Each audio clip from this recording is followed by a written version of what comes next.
Stand for pledge.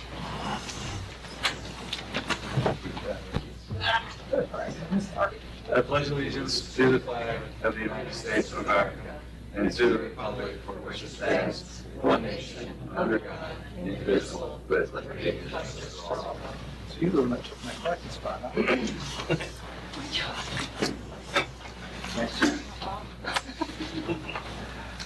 Solar panels. We've been talking about putting it on the agenda for at least a month. Change some light on Yeah, there's Larry.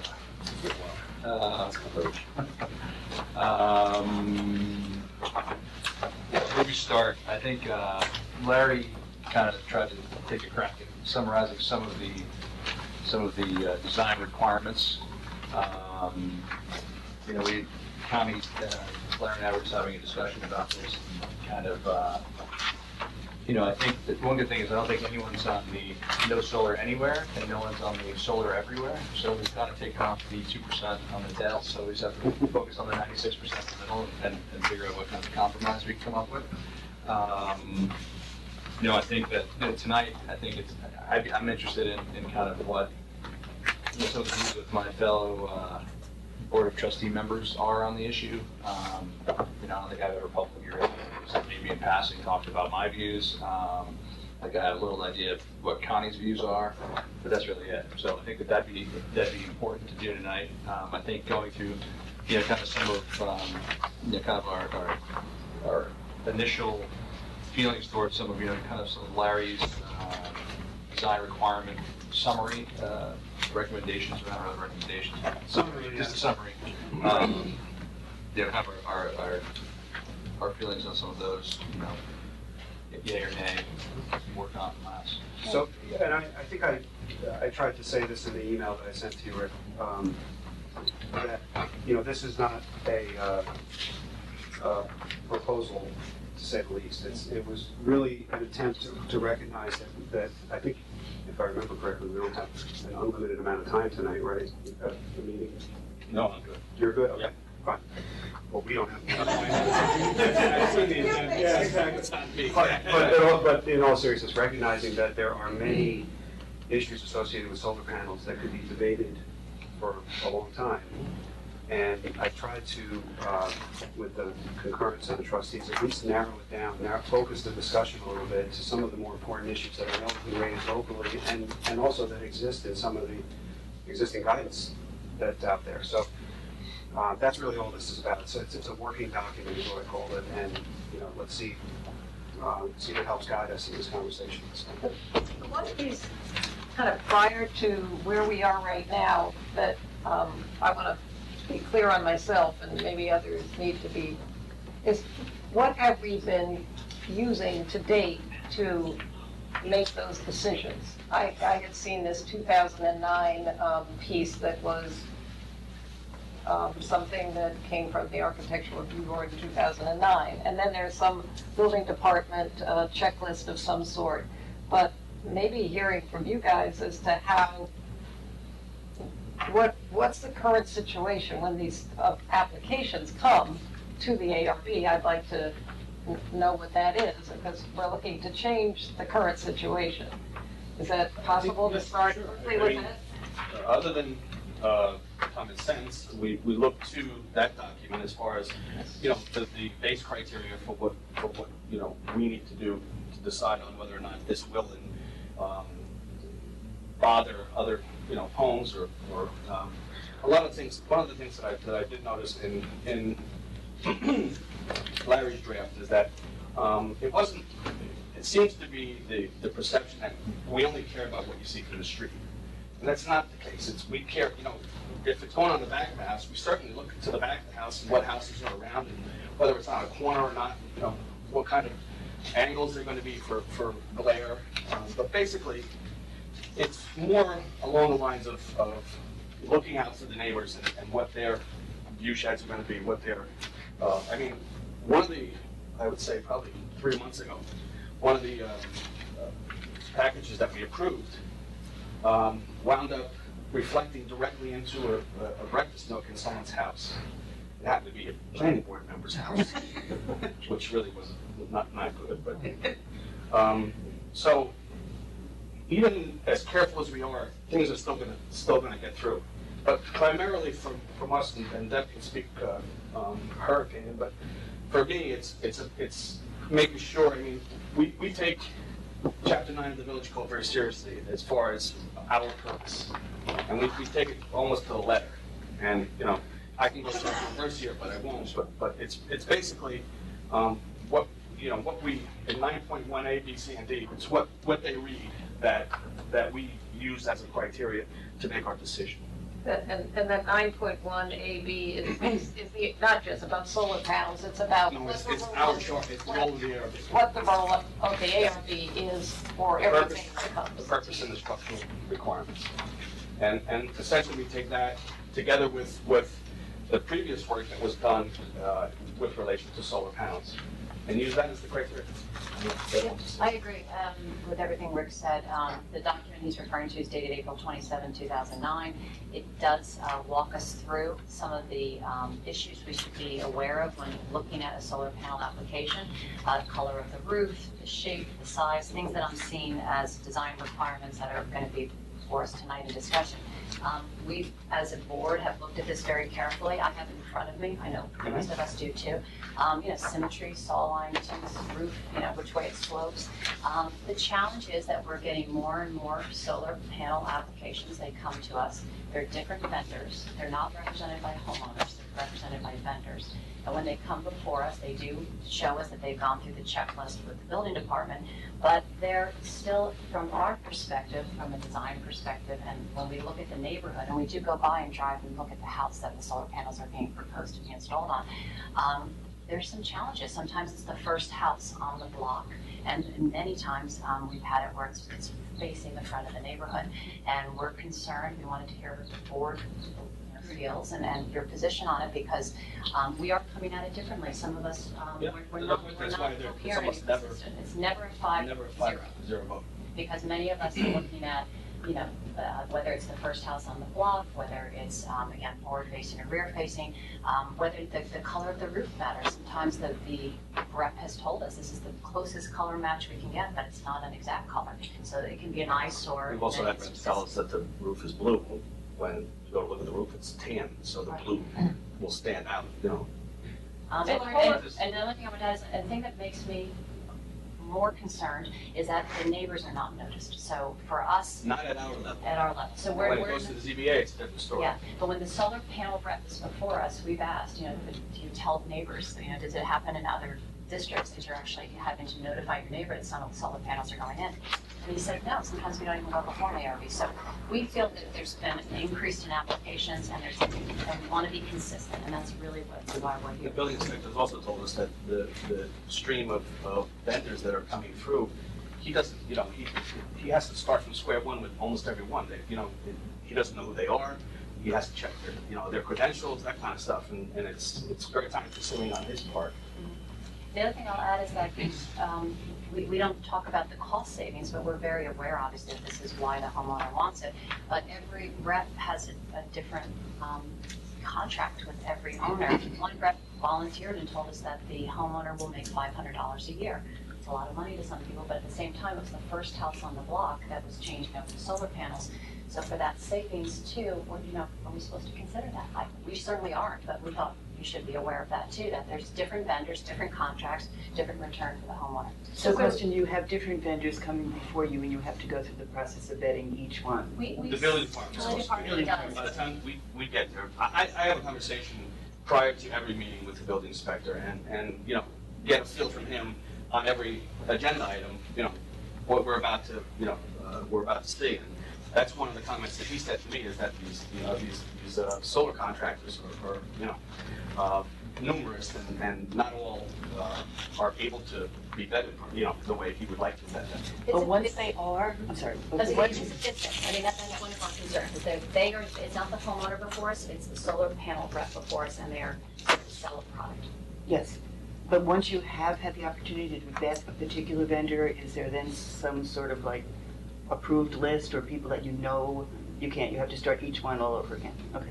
We do keep, I know I do, I keep a list of the reps that have come before us, and some of them we can tell are better than others, and we've had actually architects tell us after after a solar panel rep has gone, I have to tell you, that's not a product that we use in our business, because I don't think that's a good product. But we don't have that knowledge, we don't have that background. There's no New York State or Westchester County vetting of. Well, there should be, and that's really And there's what, not. that's what, well, I don't know that there is. I mean, that's a conversation we have to have with Ed, as far as, you know, whether or not, solar contractors, solar panel contractors also have to have the same Westchester, you know, documents that any other GC or contractors would need to have. I would have to assume that they would.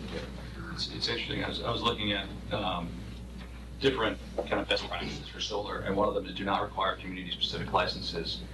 No state, no county, no local, because again, the push is to allow them, that's why they don't for ARBs, is because they want to make it as easy as possible for most municipalities to put up solar arrays. So I think that's like that's kind of where we're conflicted here, because almost everything you read is you should have less and less and less, regulation.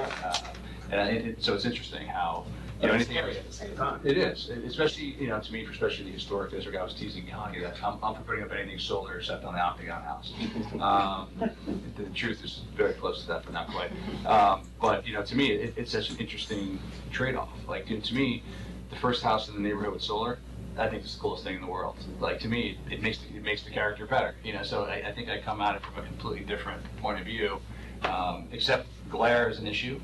But, reading, again, best practices, how do they suggest you reduce glare in New York City? You put solar arrays on a roof, so it definitely can be done. I think the problem is that you have, when you ever have an industry like this that has so much money just kind of flowing around and no one really knows who's paying, where it's coming from, you don't always have the best people. And especially if there's so many new people in it that, there's no glare on the tan roof that's blue. It's a strange thing. I think that. Just so you know, on that issue of licensing, one of the things on the checklist is the Westchester County Department of Consumer Protection license, the contractor's license. So that should be taken care of before getting, it's not something for the AOB to work out. No. Could I ask a question also to put this in context? How many applications have you had? How many have you approved roughly? How many have you approved? How many have you rejected? I heard of two that were troublesome. One, the planning board one you mentioned, and then the one that went up to the ZBA. Have there been other There's ones been, appealed to the ZBA, or have it? Well, there's one that may show up this ZBA meeting, because it's almost 30 days from when it was. So there was another one that There did wasn't, not. but we obviously have, limited history with the Right. ARB, so, I mean, I can only speak to probably 6 months, but, at one point, we were getting 1 month. At least. Have you denied others? No, just the two that I know of. Yeah, we've worked with the solar panel rep to say, to avoid like the sawtooth panel Right. arrangement, and they don't come, they've not necessarily come before us with the exact pattern that they've left with. So you have approved some? Oh, yeah. We have, oh, sure. Yeah. The other thing that we need to keep aware of is if in fact there's something that's so, egregious that we can't approve it, we don't get a chance to say, well, it's besides the fact that it's, against our better judgment. We don't say anything about the sawtooth nature of all that stuff is put aside. So when the ZBA says, no, you can go ahead, now they're gonna do with whatever they wanna do, without us having that kind of oversight. Should it come back to us, once it's been approved? I think it probably should. Can I ask a question? Is there anybody that sees a sketch of, before the installation occurs, it sees a final sketch of what it will look like on the house? We get, that's what they give us, Okay. is a photos and without the array and with the array. Okay, Obviously, it would be, photoshopped in, okay. but that's as good as it gets. I mean, there's no other way. Well, that's what we require. Right. In our Okay. Right. checklist. So, yeah, one other thing, well, it said what it said about the coming back to us, but another thing is, and it seemed to be a surprise to the ZBA, because of the ZBA, even in their response to this last one that was overturned, they referenced the fact that it was, the neighbors were noticed, meaning more than once.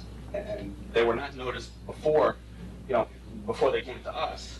And in addition to that, I don't know how far ahead of time they were noticed, because usually, once it goes to once it gets put on the ZBA agenda, there's only a matter of a week or two. So how much of a notice did they get, the neighbors? So, I don't know. Do we know the answer to that? Well, they should, I mean, any matter on the CBA agenda, I think requires 10 10 days days notice. notice, yeah. Or in the summer, it's 30 days, I think. It's But long, there's certain months in the summer that are 30 days. so there would have been. So we have 10 to days assume notice. that was happened Well, yeah, by that, 10 days? Well, that's up to the CBA to verify. Okay. I mean, and apparently the chairman must have been reading into the record that they had done their notifications, which. Well, they have to give them the Right. return receipts. Exactly, yeah. But, 5 days, 10 days? 10 days. So it has to be 10, so we don't know when it was 10. But, never mind. Keep going. So I have a number of comments, because I obviously think about this a lot. Generally, I think the village has shown support for the panels, and I do think we have to keep in mind, though, a couple of things, one of which is, if you look through all that material, we had batches and batches of material to read through. There are a lot of exceptions for historic districts in particular. That goes without saying, really, for us, I think. Well, I'm just pointing out, there are also exceptions based on, front-facing versus rear-facing or side-facing, and, where you can make arguments one way or the other. I think, in fact, Larry was talking about, was proposing maybe less concern about the rear-facing units, even though there are conditions where it could affect people. And that's our position too, is if you use just the criteria of front-facing, the neighbors to the rear. Larry's position, I think, in the document was, not Larry's, but the strong position was that there wouldn't be any, that would get a pass-through. No, not exactly. Okay, clarify. I think Mary Ann asked this question in the course of exchanging this document, and that is, what protections are there? And what I tried to point out was that the list of requirements that you see here are requirements for panels regardless of the direction they're facing.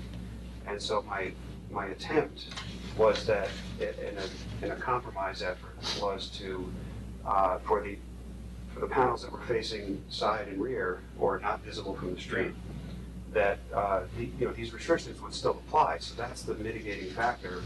So it's not the Wild West, you can put them up any way you want, they still have a set of, Right, but it requires enforces and reviews those restrictions. the building department.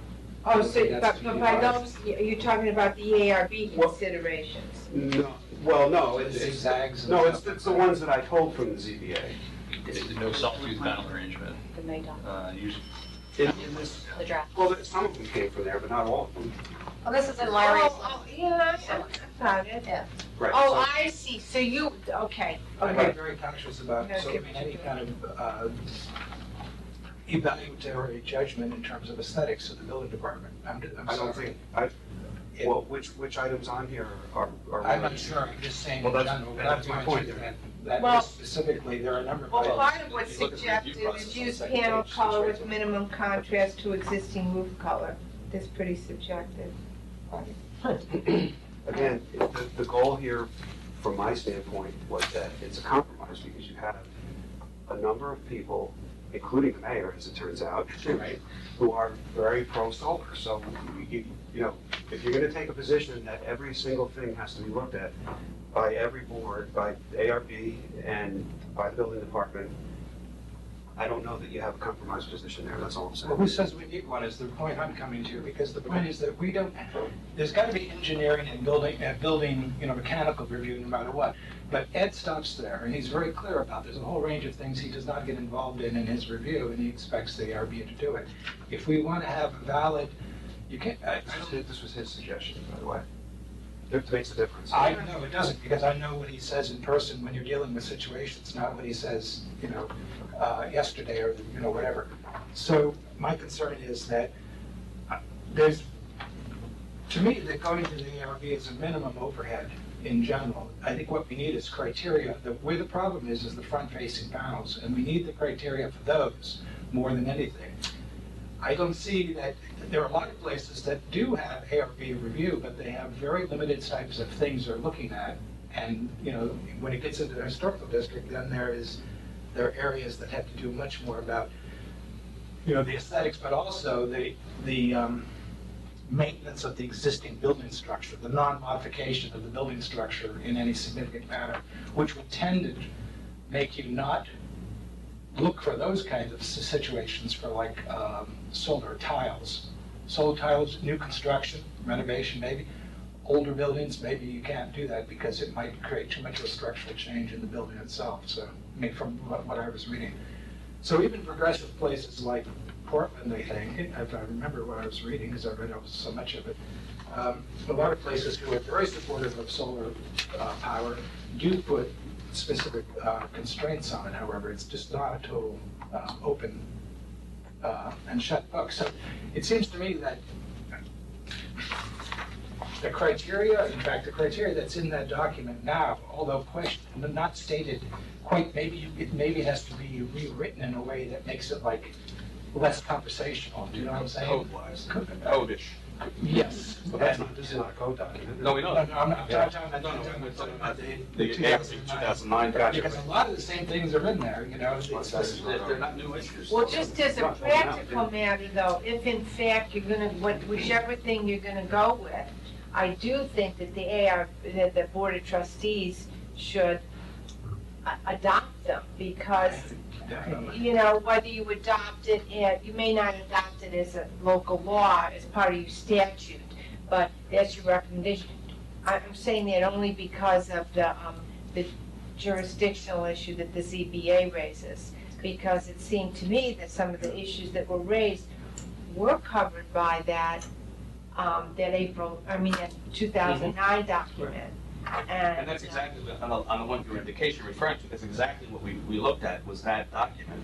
And the way it's bumped against it, Right. we just couldn't see it our way So through. if the ZBA doesn't see that that's enough authority, then there'll have to be something.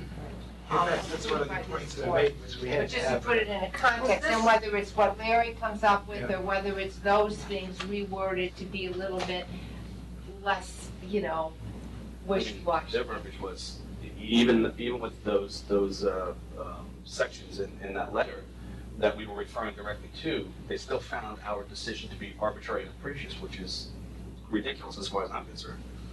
Well, I think it's different because what you have in the guidelines are, it's kind of like, it's almost, like I said, it's more conversational, but if you come out and say you cannot have sawtooth, but it doesn't say it that way, right? So it's not like a line in the sand. That's why I pulled them out and made them. Yeah, I know, and that's what I'm saying, a lot of these things are direct, they're But they're turned into requirement language. Right, exactly. That's exactly right. And that's what needs to happen. I'm just, It makes our job a whole lot easier. all I'm arguing about is whether we need, and just to finish my list of things I was arguing a little bit, I think that we still need to look at the historical district as potentially even a tighter constraint. Maybe we don't allow them in the front in the historic district just to maintain. I don't know. That's a decision, a policy decision we should make. The ZBA proofing of the checklist of requirements so that it can't just be thrown out as being arbitrary.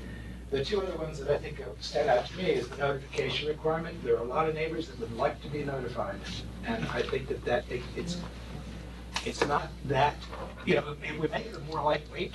So like, I don't know what we've done in some cases, email wasn't there a change in some notification that could go email? It was proof of, They would talk. Mary Ann will tell you, it was what, proof of mailing, not registered, or some other Yeah, term. I know that's different, yeah, but, no, I don't think we ever had anything emailed. Okay, so it's just proof of, yeah, so I'm just saying if we can make the notification requirements a little bit more lightweight, then, because we have to fit the 2-week window anyways that you guys have. And the final And thing, then you can also make it only the immediate, I Yeah. would think only the immediate neighbors, where the general notification requirement is much bigger than that, but it's. it's not 200 feet, it's just contiguous property.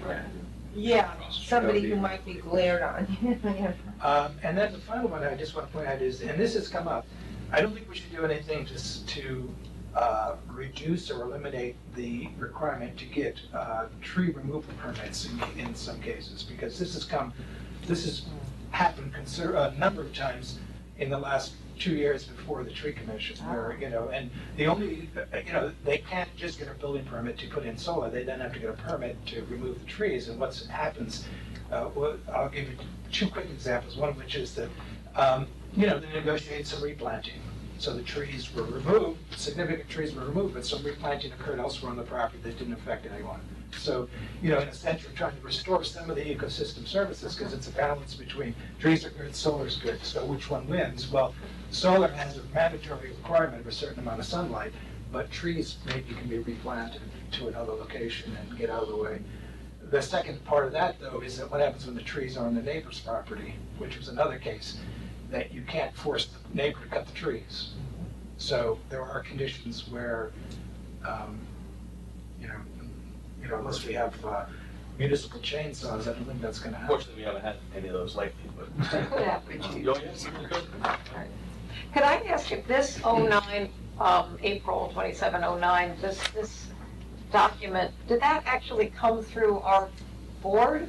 Or was it just created and made available? My understanding We were on the board, I don't remember it. Andy pulled that together because Right. there was a lot of, Right, okay. Well, there were no guidelines. I know, yeah, I'm They not did that. criticizing it, I just, No, that's not the answer. because what you're proposing, Mark, is, and I think, Marianne, you're going in that direction, that whatever we do has, if it's not part of the code, it has some higher standard that we, no, I think it has to be, Connie, it has to be written to be declarative and not kind of conversational, and then it has to be part of the code. I think that's the only way you to say really- code and you say no. I'm Or not sure. At that's least, not- or at least referenced Oh, anyway, pardon? or at least referenced somehow. Yeah, referenced by, whatever, yeah. Yeah, what you could do is maybe specify in the ARB section that they have the authority, the authority to review solar panels, and, they shall adhere to the guidelines adopted by the Board of Trustees or something, because I think it makes sense for the board, I don't think it has to be part of a local law, because those things may change. Yeah, exactly. And Change. yeah, you may want guidelines to There's change as also some technology changes. I'm not sure exactly where, I've read so much of it a couple of weeks, but there is a reference to having read that particular letter from the ARB in the checklist, or somewhere in those 5 pages, that yes, I've read it and I understand it. That's, Oh. perhaps what we're talking about here, Yeah. what Larry's doing, supersedes that letter. Meaning that the applicant read it, but we're also saying that everybody knows, So we know, that we know Yeah, that all the boards involved. It is, Yeah, that's what I thought. By signing this form, you attest to reading the attached ARB recommendations and manufacturer's installation instructions, et cetera, et cetera.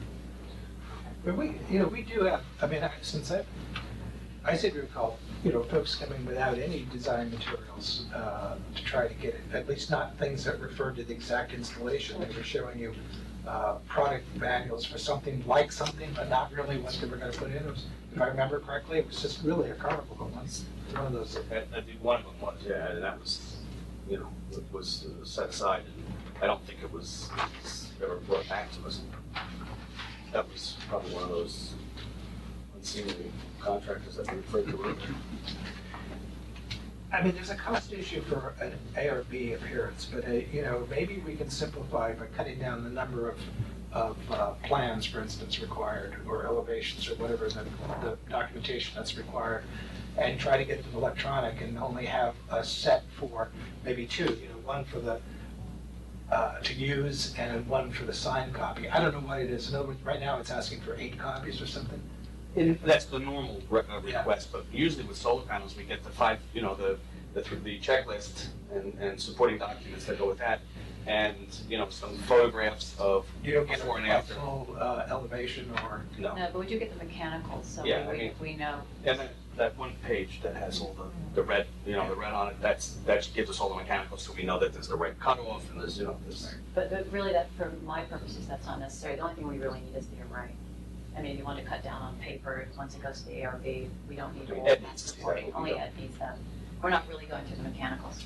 Yeah, right, okay, I mean, you bet, by the rate, I mean, the placement on the roof. Placement on the roof, shape and size. Yeah, right, exactly, and color stuff. They don't bring color samples. Oh, They never have. We've asked. Not required. There's only, yes, and there's only a couple different There's only a colors. couple different colors and they, Black and blue. Currently, anyway. Yeah. well, I find Mark's observations very valuable, especially this goes to a lot of the meetings. And also the connection to the issues of the trees. I didn't even remember that happened. I mean, I guess it didn't happen recently, but, you No, know, it was probably about a year ago, I Yeah. think there was one significant case that. but it's It's it's a practical example of how the need, and, you know, they're obviously both grounded in environmental issues, you know, the importance of trees in terms of energy and all kinds of things. So it's an interesting observation. The other point, I think you were supporting, Mark, is the review by an ARB a terrible burden on applicants? It meets every 2 weeks. How much is required? You know, how much does it cost? How much time? How much money? I'm thinking it's not a terrible burden to come to the ARB and get, you know, this kind of analysis, you know, human eyes on the issue. As long as there's something that, you know, we have reviewed and made clear, I feel very reluctant to pull the ARB out of this process or any process that involves, you know, the charge that the ARB has. So that's another observation. The thing about noticing, I think that's, we really want to get that clear. I would think we would so want people to be notified right from the get-go. This is, You know, this for is both one of the sides. few things that comes before us. Yeah. That isn't before the Right, planning board. exactly. You know, one of the other boards prior to us, Right, getting to us. Right. And the other thing, I'm certainly happy everybody's concerned about the historic district, but, you know, that is an important, you know, there's an important difference there. But having worked so hard to get the historic district created, what I found out is many other neighborhoods in Irvington could meet criteria for being historic districts. So it's not to say that another neighborhood's character is less, shall we say, important. I mean, take anyone. I mean, you happen to live in Sparrow Park, or you happen to live in Ardsley, wherever you happen to live. I mean, you say, hey, you know, the character here is also important. So I wouldn't want to pull back on the importance of the historic district, but I know that it's only there but for us having pursued it with vigor for years. It got accepted, but you can make an argument. I am quite sure Sparrow Park, I don't know enough about Ardsley Park, but I have a strong suspicion that there are many other neighborhoods here. If you pursued it, you could get historic district designation as well. So if character is important, character is important. It's also, I was going to say that is allowing the fact to me that a well-installed solar array that negatively affects the character of a neighborhood. I don't subscribe to that view. If you put it up, you know, perpendicular in the front of the Octagon house, I think it's going to change the character of that building and the neighborhood. But for the average house that has a, you know, kind of an angled roof, that you have a low angled installation, to me, I don't necessarily give up that that's changing the character of the neighborhood. Again, there's glare that, you know, no one can sleep across the street. It's But we exhibit don't storage. know that ahead of time, so that's. But we can. I mean, we can require that there's not going to be, you know, so they're going to do everything they can to reduce glare. Again, most solar panels are supposed to absorb the sun, not reflect the sun, so. It's usually not the perimeter. Right, and I think we can try to somewhat eliminate that. That's another thing, a lot of these recommendations talk about in order to maximize the, I don't want to say camouflage, but, or minimize the impact. A lot of them talk about, you know, painting the mounting hardware, painting the framework, also putting in spacers so that you don't see the gap. I mean, there's a lot of visual things, I suppose, that you could add extra requirements for front-facing arrays that say you must do this in order to get it approved. You must match the roof color with the paint, with the mechanical paint, or whatever. You must fill in the gaps. Blah blah blah. All of it geared toward reducing the impact on the front-facing, assuming the rear ones don't, or side ones, or ones, depends. Because I would think that criteria would hold no matter where it faces, because if there's people behind, they don't want to. all right, so we're adding cost, and so I was just trying to see if there was a dividing line to like. Those were all elements that were for any facing panel, at least the way it was drafted. But Brian, to your point, I know that I have many neighbors who would feel just the opposite of how you feel. And so it takes us back to the notice requirement, in my opinion, because I've spoken to the neighbors in my neighborhood, and they would want to know, because we don't have any front-facing, and again, I'm speaking just to front-facing, but front-facing solar panels. And if one of our neighbors put that up, I think they would want to know beforehand, because I think they would feel it would change the neighborhood and the value of their home. And that's exactly where this discussion is, where the balance is. Whether we're talking about the need for solar energy being so strong and so high that this should be a matter almost of right, unless there's some really countervailing harm that's going to happen, or whether it's a balance between the various kinds of impacts that it might have, whether it be aesthetics, whether it be to historical integrity, whether it be to depreciated housing values in the neighborhood, and where to draw that line. I don't see it as a bright line, but one of the wording that struck me, your guidelines were written in 2009, and you used the word embrace, and that was 7 years ago. You used the word embrace, the idea of using solar energy. The Green Policy Task Force in the recommendations they gave to us would really like to see this, that no disapproval only on aesthetic standards, and would want to see this as very much, as much of as right as possible. And as usual, probably we need to come out somewhere sensibly balancing those features. But I think we have to move on from embracing to something more proactively positive, more really recognizing the importance of this sort of technology to energy efficiency, and that this is the future, and this is what we need to be supporting. And reading through, thank you, Mary Ann, the numerous model ordinances that Mary Ann so helpfully took note of, was very extremely helpful. But the words that are used in different. I agree, and that's why I think it's good that hopefully this document is going to supersede that. Yeah. Yeah. But there's, right, but I think we need, the overarching umbrella has to be Green Policy Task Force, strong public policy preference. I like that phrase. We have a strong public policy preference. This isn't just about, this is a way bigger issue than aesthetics. This is, so I'm not minimizing impact on the neighbors. Obviously, nobody wants things glaring into their kitchen. But the fact that you really prefer it not be there, it shouldn't be the, 6 neighbors come and say, we just don't quite like it. That to me does not supersede the importance of encouraging, supporting, prioritizing clean energy. I'm speaking as a non-A or B member now, but I would have to say that if aesthetics are an issue for many of us who live in Irvington and for many of our neighborhoods, I think that sometimes when you buy a home in a neighborhood, if you invested in it and it has a certain character and a certain cohesiveness, if we start introducing solar panels, because this board feels that it weighs more heavily in favor of being environmentally friendly, I think that a homeowner should be aware of that before they buy their house, and I think also that they should be aware of it before they start getting installed, because I do think there's many people, again, I'm not sure where I come out on it, but I've talked to many people because this has come before us. There's many people in this village that would absolutely believe that you decrease the value of your home by putting the forward-facing solar panels, especially on some houses. I hear that. But again, I think the issue is, should aesthetic concerns by themselves outweigh the energy efficiency good? Like which good ways? And I'm not suggesting that solar panel, I'm not at the campus, is just let everybody put them in wherever.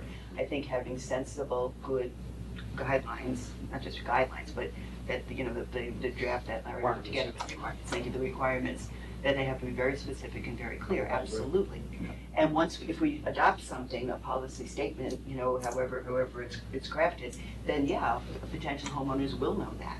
And people, you know, a decision might be made of 12 surrounding homeowners object to this one particular, but the balance, I think, has to be on energy efficiency, and that we as a board have to come out as embracing that value. I also think that you guys should stay involved. This is too much, there's too much in play right now. There's too many competing vendors. As you're saying, these are people selling products. You serve a really valuable function in keeping an eye on that. There's too much potential for just, you know, Is the floor correct? And I think So, yeah. some of the things that Mark said too about if you do it right, it looks so much better than if you don't do it right. Yeah, so I think that's a huge key. We have one case, you know, I mean, I can see one glaring gotcha. Glaring gotcha, well, not because of sun glare. In any case, in many cases about the sun glare, I think you'd have to have very special solar, you know, you'd have to look at the angles a little bit to see where you're going to get the problem. But, okay, so, here, let's say they've done everything possible. This is the hypothetical. This is, for one, let's just say it's, pick a building, pick your favorite building. And what it comes down to is there's still a high contrast difference between it's a tan roof and they're putting in a black or blue solar array. At what point, and this might sound absurd, but I'm just going to throw this out as kind of like, you know, is this where the limit is? I mean, can you say to them, okay, you change your roof tiles to dark and we'll approve this? That sounds like a matter of opinion. I'm not saying it would be, I'm saying that would be the pushback from the ARP perhaps, but would anyone do that? So I guess what I'm trying to get at is where, you know, because if it's up front that the situations are, the problematic situations are just not geometry, but there's some contrast issues.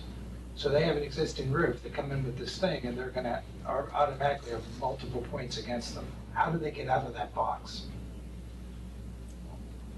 I mean, I'm rephrasing, I think what Janice was saying a little bit differently. I mean, I know you say there is no box, you know, they should be allowed to go forward, but I'm thinking. Not in every case, not without requirements. I'm saying we should have requirements. But here's one where it's a very difficult situation because you can't necessarily ask them to replace their roof in order to get. Right, so in that case, in that one particular case, would the aesthetic concerns outweigh the Well, I don't know, and I don't Well, think you can especially make since most of the, I should say most of them, a good number of these applications come in front of us right after the roof was done. Because You put in the roof, now yeah, put up I mean, so the roof is done already, so for us to say, you know, Yeah. change the color of the roof is just not practical. Yeah. So, You know, look, it has come up in conversation that there are communities where if you buy a home and it's the south, it's the front-facing roof, you cannot have solar panels, period. It's that bright line and it's that clear. That's what we're struggling with. We're not that Yeah, I think also, I mean, I was looking at, I was talking to someone that works in the solar industry, and they say in the next 6 months, year, 2 years, you'll be able to say, I want red terracotta look like, you know, it's gonna change dramatically. it'd be the roof. Yes, Yeah. we talk about that a lot, that sometimes when they come. But people are in, still gonna think that that's uglier, and that's the thing, like, is that still gonna change dramatically I know, you but know, the technology's changing and It is. in some ways. It's much better now than it was 5 years It ago, was. or 2 It years was. ago. If you notice in the way the quote-unquote requirements were written, the one on color was not so much of a requirement, because in many cases, there isn't an answer currently available. You know, a tan roof, there are no tan solar panels available, so I simply pulled almost the same wording that's in the existing 09 document, which is to minimize the contrast. Right. So whatever that means, whatever in the marketplace, whatever that Yeah, you means. could pick, Does you that- But there's no final answer back. I saw references in a bunch of these local laws to solar energy capture devices that you put in the ground. And, you know, the limitations on the height, what they could be. Is that a realistic alternative? It is, but we've never had one come before us. No, but I'm saying so that somebody, there's a, You gotta have enough property to put Yeah. something in. what? You gotta have Why, enough why, property. I don't know. Because how they've big gotta are be the at a things? certain angle, and then to get enough, you'd probably break them out. right, you know, so they're, like, and then you've got to have clear tree and shadow, and over the house, yeah. and we're talking about, you know, in the backyard or something like that, right?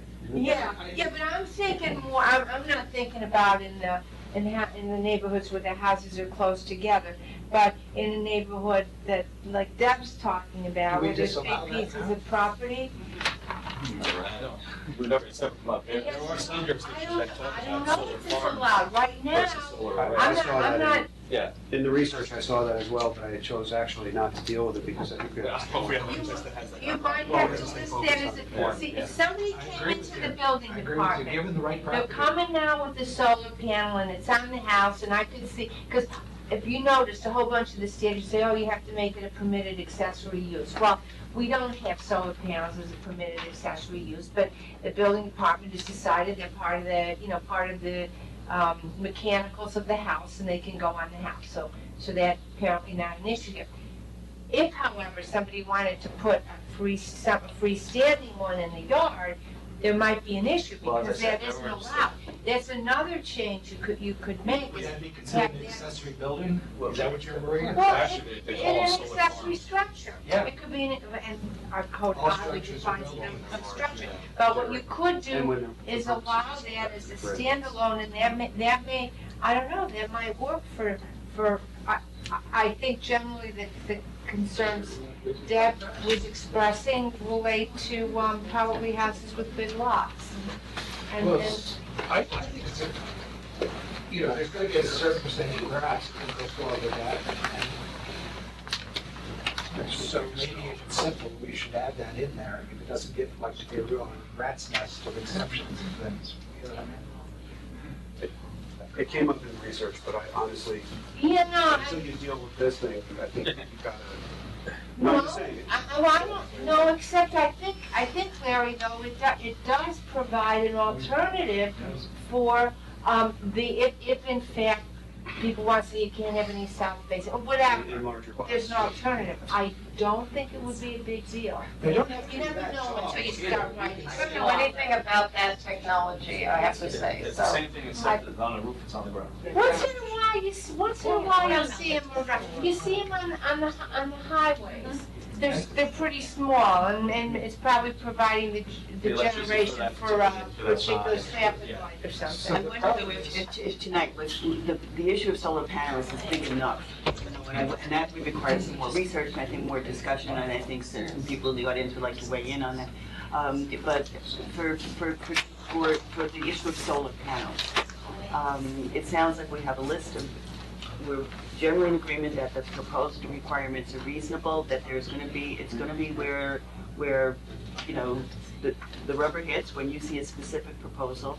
We do want notice, we do want a review process, but again, my strong feeling is that we as a board need to make a very strong statement in favor of energy efficiency to guide you, so that if it's a balance, that's where the weight is on the scale. okay. I wanted to make one point about that. You know, it's an interesting point about a strong public policy related to energy. So there's also the effort to make an individual house more energy efficient. There's a process you can go through. There's, you know, ways of checking how your insulation is, and you know, there's this blower thing you do in your door, and you do this whole thing.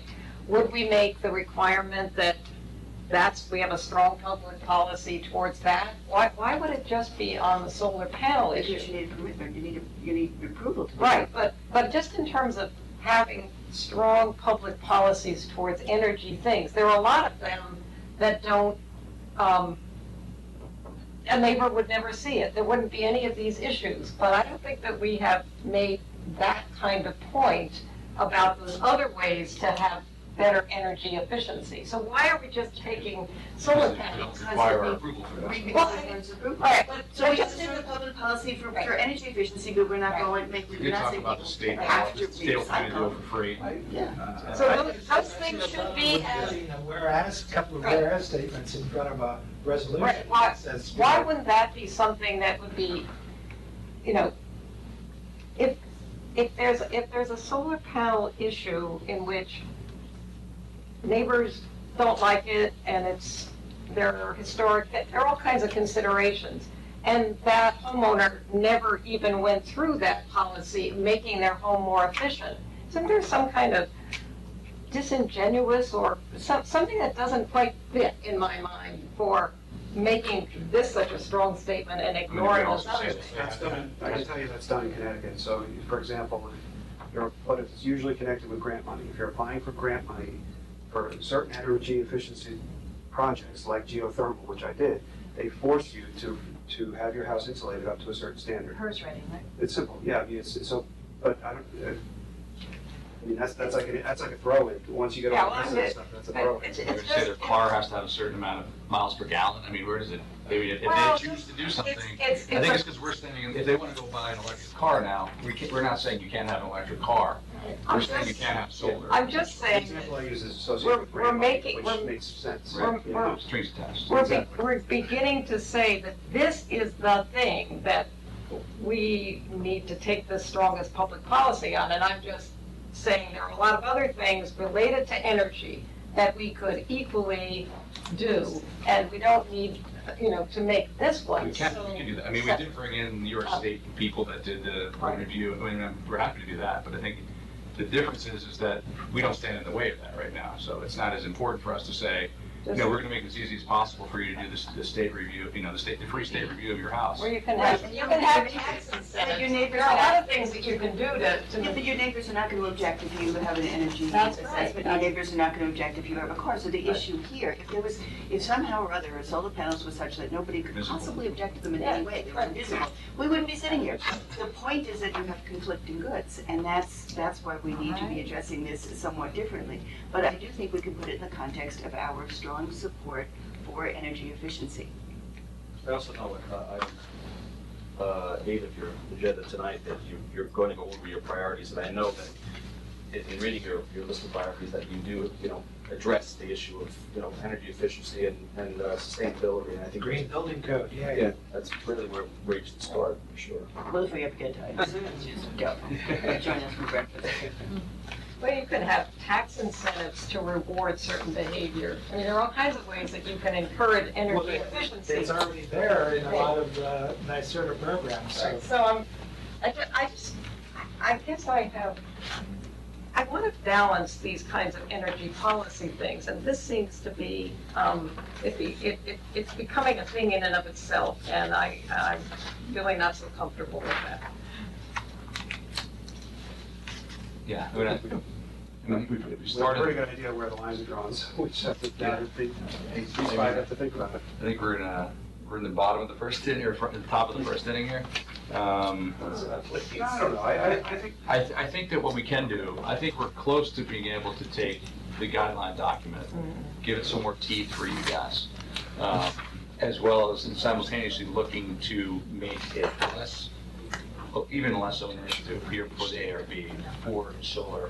I think requiring notice is something that we all think is a good idea, or at least I'm jumping to that conclusion. I think that that's something that's important because currently that doesn't happen, and it is visually impactful. And at this point, I'm willing to have that speed bump.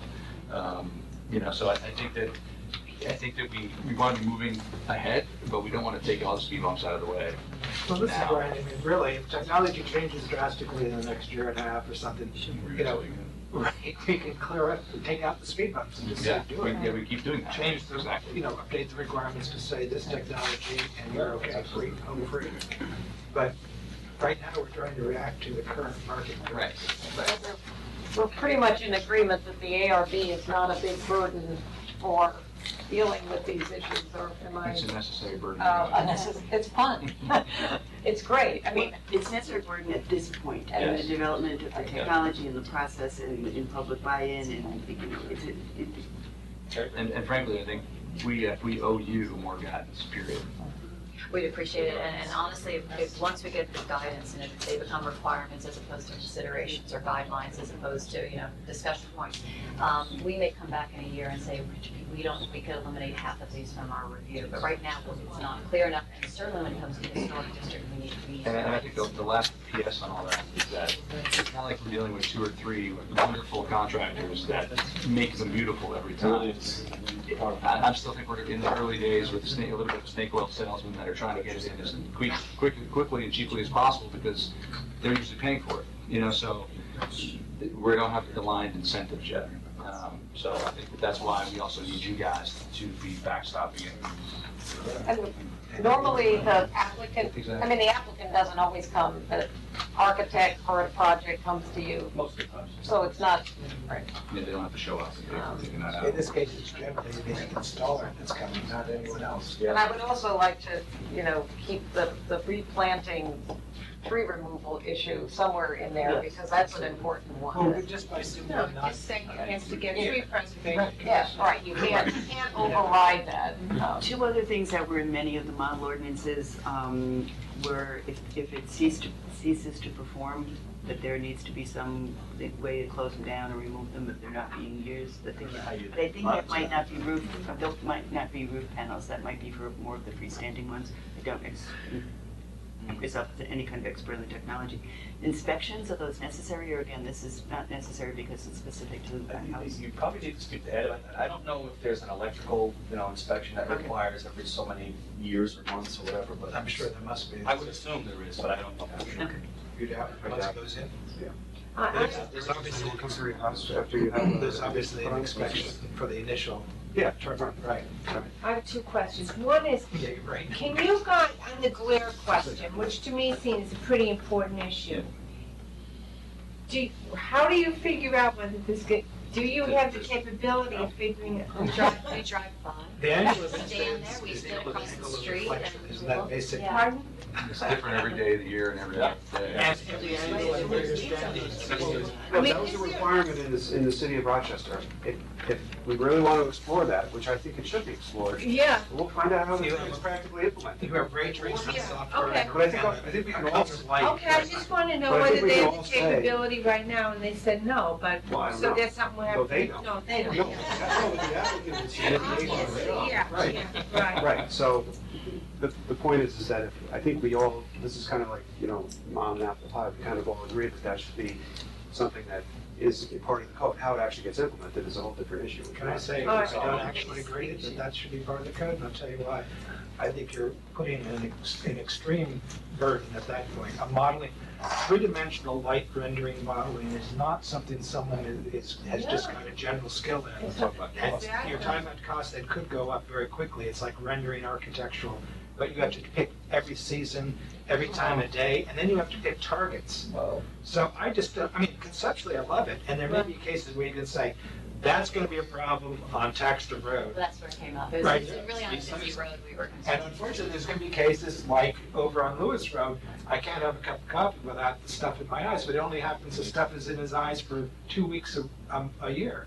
So how do you model for that? That's like, That's a great point. I think it's a great, I agree. But we might not be able to do it. But Larry, that it's mom and apple pie would be great, but I think that would produce not a speed bump. That would be like a major mountain for most people to get over. How hard is it to remove a whole array of solar panels if something happens that, like that? Like it turns out, you couldn't figure out glare, and it turns out to be a horrible thing for 5 Probably houses. isn't that hard to take out, except now you have holes in your roof.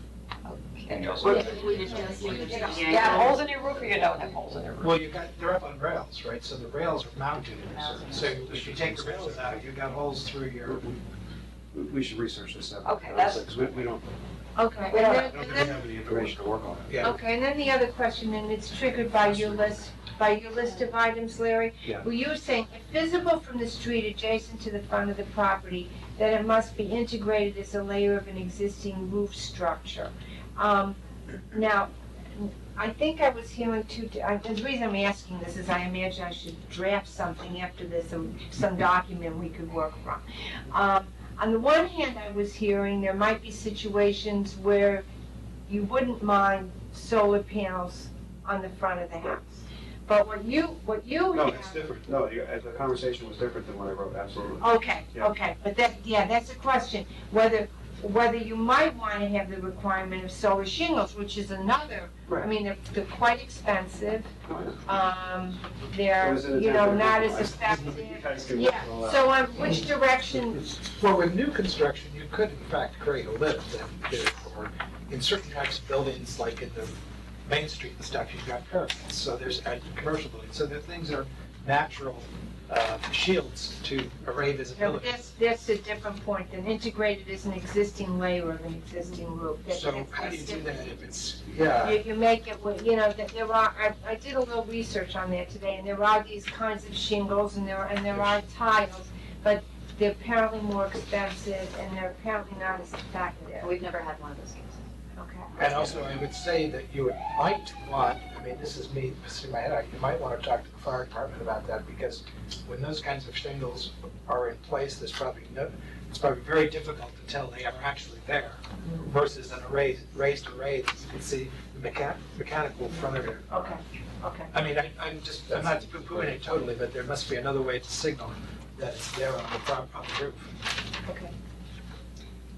I just wanted to make the point that I do think that if we are going to, just keeping in mind with what Jen was just saying before about trying to encourage energy efficiency, if we are going to consider allowing solar panels on street-facing roofs, I'm not saying that I'm not open to that, but I would probably only be willing to really consider that if, to Deb's point before, if we absolutely make sure that contiguous neighbors are given ample notice, because I do agree with your point.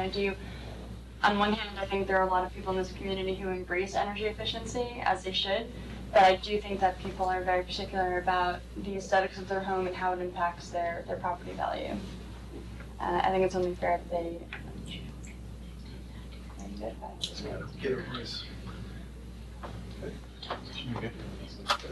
Thank you very much. Thank you, guys. Meantime, we'll just continue. And I'm assuming I should wear something that, don't shoot the messenger. Draft. So whatever you write is going to be shot. Oh, boy. Keep in mind, we have to apply. Very Thank you very much.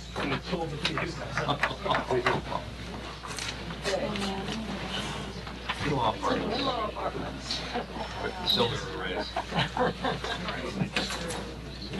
It's amazing how much stuff there is on solar out there. Sure, why not? Okay, we got Anyone? Deb, we got Peter, we got Karen.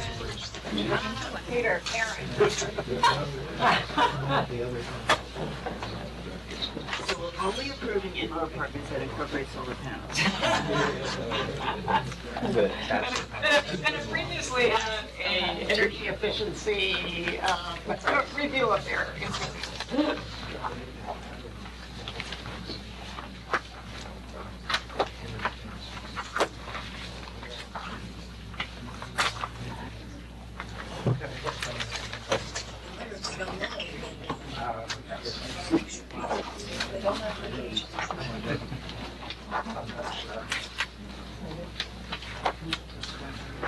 Okay, so by way of a little brief history, you have a draft of a local law to allow in-law apartments in one-family districts, one-family dwellings. The reason this came about is, as you remember recently, you just enacted an accessory apartment law, which allows accessory apartments in single-family districts as well. And there are some significant restrictions that are placed and requirements placed on accessory apartments via the state building code that do not need to get placed on in-law apartments. And so this law speaks to, I don't know about describing the difference between an in-law apartment and an accessory apartment, but as you go through some of these requirements for in-law apartments, you'll get a flavor of what those distinctions are. And so we thought, and this law was drafted and considered by the Housing Committee, and you have a memo that was received. Do you know what? Can you copy your own? I got it. Okay, all right. It wasn't that long ago. It was like late afternoon. I'll take a copy. Okay. I There you go. There you go. Yeah, no, it's probably in transit. Yeah. So that's what you're considering tonight for the first time. This is the first time you're seeing this draft. But essentially, it allows an apartment to be established in a single-family home for the purposes of housing a family member, which is up for discussion, of course. You know, there are other requirements that are listed here, so I don't know if this makes sense to go through it and. Yeah, but Larry, just one Yeah. other point to put it in context, and and you think, well, how is this different from an accessory apartment permit? What happens if you have an accessory apartment, it's actually a completely separate apartment. And so each one has to meet the requirements for a dwelling unit, which the state building code requires certain number of egresses, and the doors have to be a certain width and stuff.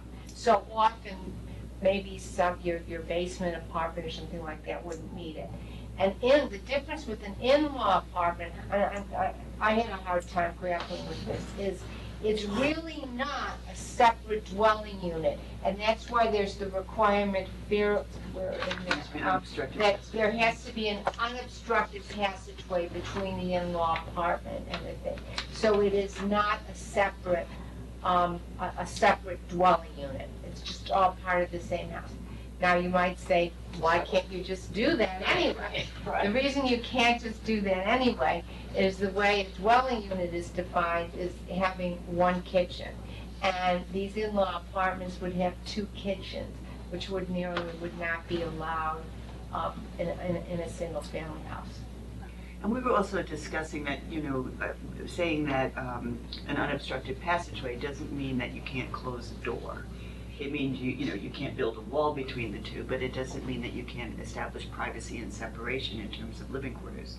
So you could have that downstairs that we were all just so frustrated, that apartment, that downstairs unit, above ground downstairs apartment, that seemed like perfect. This could be an accessory apartment, but if the door isn't a certain width, it can't. But it could easily be without any additional work, be used for an in-law apartment. Can that be a locking door, as in a door that you would have between a garage and a house? No. No, I wouldn't think so, just I would say the lock would be an obstruction. Yeah. Yeah, somebody has to just be able to go through and open the Freely door. go back and forth. Right? Yeah. So it's a subtle distinction, but it's actually significant for building code purpose. Yes. It can have a bathroom as well? Oh, yeah, I mean, Well, I'm just asking, where the limits are. well, sure, But you it sounds can. like you There's can't no have a separate limit on the door. number of bathrooms you can have in your But you house. can't have a There is a separate limit on the entrance, number right? of kitchens, what? You can't have a separate entrance from what I'm. Well, it could be a separate entrance, let's say it's down in the lower level. And you You have have a a rear separate entrance. entrance, Yeah. but, yeah, the key is the unobstructed passageway. And chairs So the number of entrances don't matter as long as you don't change the character of the house from being single family or whatever. Yes, Right. yeah, there's, Exactly. doesn't require additional entrance be built. Right. Right, so you don't have. Right. So you could make use of it if you've got it. Because a lot of people have basement entrances, for instance, or whatever, lower level entrances. And I'm sure this will come out, but, having met with the committee, and of course Janice had met with this committee for a year before, but there is a mission of this committee to try to help moderate income people who are being, in a sense, making it hard for them. There are a lot of things that keep them hard to live in Irvington. It's difficult to afford to live here. So there have been these different efforts to try to make it possible to have affordable in many ways. So if you happen to have an in-law apartment and there's nothing that says you can't share the expenses or have some payments to you for this, this is in the interest of that broader goal, which is the mission of the committee. So that's kind of the underlying piece here. I loved your first point on the memo, like how broadly can we define family? Yeah, we'll get to that, that's very interesting. Yeah, Well, because maybe we that's, should go over the issues then. Yeah, okay, The let's- main issues, 'cause it's, So, Deb, that was your list, maybe you wanna, It's not on my, no, Rosemary oh, wrote Rose, this together with Okay. some help from, no, it's based on our meeting. Well, let me just say one other overall thing, is this would not, the way I structured this, I made this just an accessory use. You wouldn't get a permit from any board, like you would an accessory apartment permit. It's actually sort of treated the same way as, a home office, or right now you do have, what do you call it? In the carriage house, well, a carriage house that's used for a family member to live in. You don't need any special permit for that, so this would be the same as that. So it would be just in the list of accessory uses. It wouldn't require any special permit, or the use would not require a review by any board. That's the way this is structured, it could be changed. can I ask a question? Because I thought somewhere there was I was reading a lot today, but I thought somewhere there was a clause that said if it was a new owner, they had to, Yeah. I don't know if it was apply or confirm that they were going to continue to make use of it. And there was some kind of a minimal application. Well, a registration form with the village clerk, which exists right now for home offices. So this actually parallels the home office provision. Remember? When you fixed it? that was before we were on the board, that was before all of us. That's before me. Oh, It's yeah. on the books. Larry reminded me it was on the books. Yeah. So it parallels that. It just gets filed away. It's really, it's a census, we don't even go into history. I It's a don't, very basic form that's filed with the village clerk, that's all it is. The board, when they made the legislation or modified legislation to allow home offices back in 1994, said that they need to track this new phenomenon.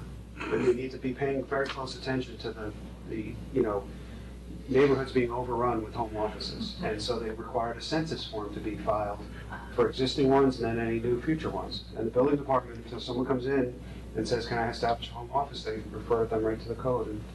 And the census form is online and it gets filed. And there's no fee?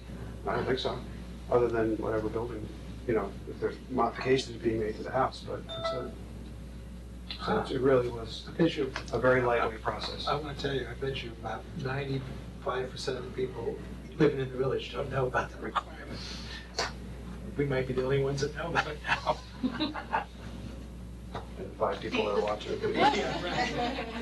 the point on your list, and I'm not sure what you mean, number 6, that the housing committee continues to evaluate whether occupancy standards should be incorporated into the proposal or whether New York State Property Maintenance Code. You've written it with the New York State Property Maintenance Code applies, right? for sure, anything, even if it were written in the law, it's got to meet. So this guy doesn't need We weren't sure what the minimum occupancy laws were at the time when we were discussing. Maximum. Maximum, right.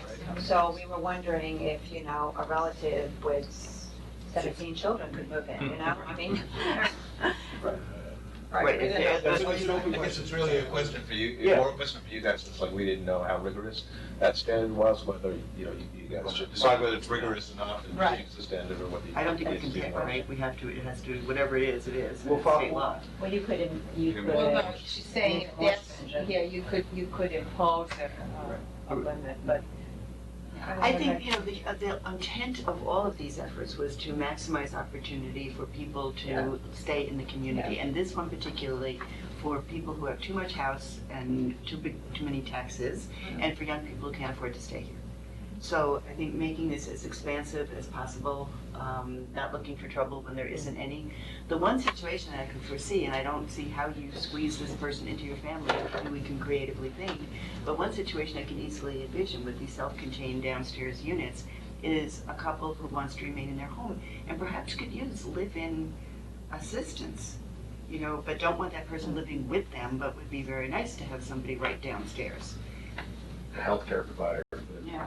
So maybe you write that specifically in as an exception to, or Well, no, not an exception, and you would say Maybe part of the. Family members plus. Caregiver. Caregiver. solely, solely for the use of a family member or caregiver. Can we do that? I mean, does that, Yeah, no, this I would think be, that would be really that's probably a good idea, yeah. Isn't the family requirement really key for the in-law apartments to not fall under this separate dwelling? No. No. You'd have to So let it the really- No, it doesn't so much have to do with family as it has to do with separate dwelling units. Yes. okay, but then that's a very It's an interesting interesting point. point, Because yeah. if this is really about just the footprint of the house and that you can't make it a separate dwelling unit because you don't have the door or whatever, and this has to have an open passageway, well, obviously it's gonna be significant limits on who you're gonna be comfortable living in a house Right, where there's an right. open. But Right. if it doesn't have to be family, if it can include caretaker, I can foresee other situations where people might be comfortable having a student living in their home, you know? Oh, remember, you're talking about permitting, a second kitchen, people always can have somebody, you have Right. extra bedrooms, you can always have a non-relative live with you, right? That's not Right, but- outside. I Right, might, right. I might be happy if my, or your son or somebody else's son gets married and lives in my downstairs, not necessarily, as long as they're separate, you know. The privacy concerns are also significant. But if we can write to caregiver, I think that would be huge. Janice, are you saying that you don't think that the family definition is needed? I'm not sure, or are you saying that you think it's gonna be self-limiting because of the privacy issue? I think it will be, thank you, that was a perfect way to say it. I think it will be self-limiting because of the privacy issue. Very few people are gonna be willing to rent to complete strangers. Right. Well- Like I have a boarding room with an open, unobstructed passageway. Also, it's Well- one utility bill, so you can't have separate. I think I disagree. I think I disagree with that because I think what you'd be basically allowing single-family homes to be turned into two-family homes. And when Ed comes, it won't be an unobstructed door, but as soon as he leaves, it'll be an obstructed, door, That's Yeah, what would point, happen. yeah, that's a You're practical. gonna have a lock on that door. Well, he's gotta check to see if hinges were installed at some point or other. So maybe if we leave it a family member as caregiver. I think a caregiver's a good idea. I So, think but caregivers- what about question number 2, which seems to me about, sort of breaks the, if I'm correct in reading this, it really has to do with ownership and, or maybe it doesn't change that family member rule, because what it's saying is, does the house have to be owned by the, family context, or I don't even know how to say it, but I think the way we said it was that like the drafted language wasn't specific enough. It wasn't clear to us what it meant, family member of whom. Then we played with language. I think you need to just spend some time, if somebody owns a house, they're not married, they're living with someone, and their I'm not roommates, an owner. parents I'm a want to renter. move in, that's, or that, so we just thought it needed I more. don't think so, I don't see an issue.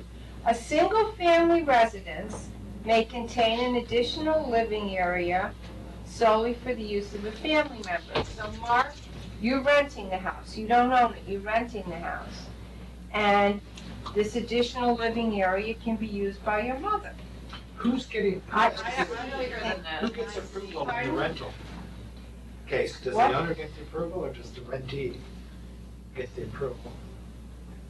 Maybe it doesn't matter. Maybe Well, somebody has put in that second kitchen, and it's unlikely to be a renter who's putting in the second kitchen. But it does say, in C, it does say. But B, really, B, what's, the term family member shall include persons related by blood, marriage, or adoption. To who?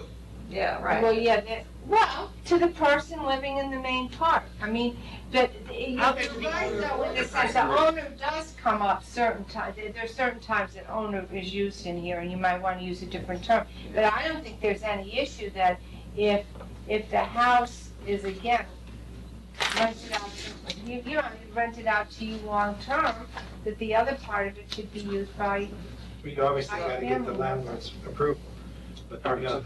So that just has to be clarified. I think the word owner, where it appears like in item C, makes it a little confusing, so yeah, but that can be, that can be yeah. modified, yeah. Right, so we'll clarify that. So it doesn't have to be the owner, it has to be a relative of a So person do we who's living have there. any other kind of concerns, I mean, in the accessory, The owner or lessee, whatever, yeah. Right, exactly, there's some language there. in the accessory apartment or accessory housing, bill, we had the ability for neighbors to come back and basically complain during, I guess, mainly during a review or process, or a renewal process. So we don't have any, and, I'm sorry, Mark, I didn't know what was, what did you say? okay. I'm And sorry. I have a point that I'm gonna get to with this, but I'm not saying we should, I just wanna make sure that because, you know, the most obvious thing is that we don't really have, once it's been granted, we really don't have a mechanism for neighbors to say this isn't working for us. I'm not saying that we should, but something we should think about. In one of the cases, I think we talked about two kinds of things. One was maybe noise and you know, behavior pattern was an issue with conceivably it could affect the neighborhood. The other, we talked about maybe I'm conflating these, but parking issues that maybe weren't obvious until a certain point in time, and then, you know, the neighborhood is suffering from that. So in this case, we could be introducing another parking variable, you know, +1 kind of vehicle thing. Well, that was kind of the thinking behind, do we want to make the maximum occupancy requirements somewhat more stringent than New York State, which I think are trying to, right, or prevent 20 landscapers from Is living there a in limit on their bedrooms in this? No, it could be either the larger part of the home or the smaller part of the home. As long I as, mean, one thing you could do is require a permit and not make it just a straight accessory use. You could require a permit like you do for an accessory apartment.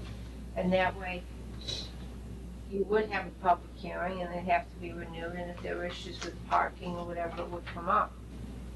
Otherwise, the only way it would come up, and the parking is not gonna come up, but the noise would, you know, just come up under whatever the general noise code is, but if you wanna be able to review it for any parking issues in the neighborhood, then you could, instead of there's no reason it has to be just a simple accessory use, it could require a special permit, or the equivalent of an accessory apartment permit. I thought that when we started talking about this, that this was a use of right to have family members living with you, or am I? Well, yeah, I mean, that's what the way it's currently structured, it's an accessory use, so you Yeah, have a right to do you it. can do it as long as you meet these requirements, but the Right. point is, that there's no way, the only way to address Mark's concerns, or not the only way, but one way to address what Mark's concerns are, what about parking, or the way it made this, you know, essentially second family living in the house, might affect the neighborhood is by requiring a permit, yeah. But I gotta say that, you know, It's not written that way now. the other one was written in a way that seemed like you could actually, like, you know, rent out the accessory apartment, and therefore it's a commercial business in a sense, or commercials, you know, whatever. This one seems to me to be written much more toward gearing with, you know, family and extended family. That's why perhaps. the restriction is in there for limitation. Right, and so to me, I think that maybe, you know, it's like same thing, what happens if you move next door, neighbor moves in, who is noisy, or who is kind of, you know, It wouldn't be a public hearing on it. You're right, exactly, you can't necessarily take them to the building inspector, maybe you can in some cases, but to the planning. But your point on the limited use, and this is on number 7, what we weren't clear on, okay, you know, someone, you know, builds it for a family member, sells the house, the new owner comes in, they have another unit there with a second kitchen. You know, are they informed, does the village know that, you know, do they get informed, are they told, hey, listen, you can't use that second unit? Except if it's your family. Except if it's your family, you know what happens there? Are we in fact creating a commercial second unit on? Well, they would have to Right. come in and register. Right. I mean, But how would they know to do that? Yeah, that's what, yeah. Isn't that your question? It's It's like, like, you buy a house, and the realtor's not gonna tell you, you gotta take out this kitchen, and do they have to It's the take it same out thing if they're not as using it for a accessory different family? Or can they just leave it there and not register because they're not, you know, they're just using it for what they're. It's I the mean, probably they- downstairs food prep. Exactly. Yeah, a lot of Survival people is have food summer, prep. I mean, there are lots of houses in the village that have second kitchens Yeah. downstairs. Sure. Where these were, places where the nanny stays or whatever, so Or just for convenience purposes, overflow. Apparently, I mean, this didn't only come, since it started out in the housing committee, it actually came from the building department. Right. Where Ed said that he said, I don't get many, calls about accessory apartments, but I get a lot of calls about in-law apartments, yeah. So apparently, it's an issue that's out there. So the issue, if I'm getting this right, maybe from what Peter's saying, is it's the transitional issue, the new owner issue.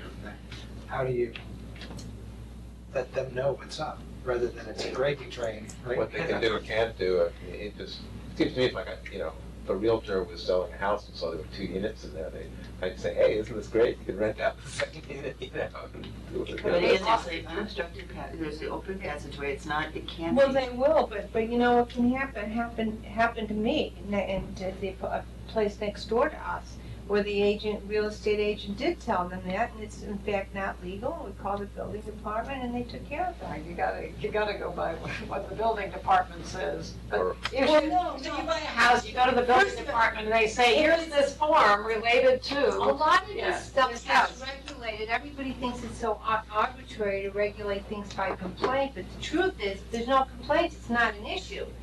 If there are complaints, then if there's an issue, there'll be complaints, and somehow it works The itself title out. company isn't gonna look at it, they're not gonna look at it from the standpoint of what's Irvington's specific, Yeah, in-law apartment code. yeah, except you do see your, your description of your house as a one-family, if you ever looked at. Yeah, and the bank sees that, I suppose if you pay cash for the house, you wouldn't know, but the bank knows that, the bank's gonna know it's a On the listing one-family. sheet as well, it says single family. Yes, exactly. Yeah. But I there, think this is another, it says, certainly potentially, there could be a sale of a house where somebody isn't informed and just says, oh, good, rental opportunity. But that's probably happening anyway, and I think the greater good here is to make more housing available. And also, we have said as a board several times how our commitment to try to do as much as we can to mitigate the effect of the reassessments. If this is a way that there can be some mitigation of tax increases by people's, by family members moving in or chipping in or helping out, I think we go for it and publicize it, this and accessory apartments, as much as we can.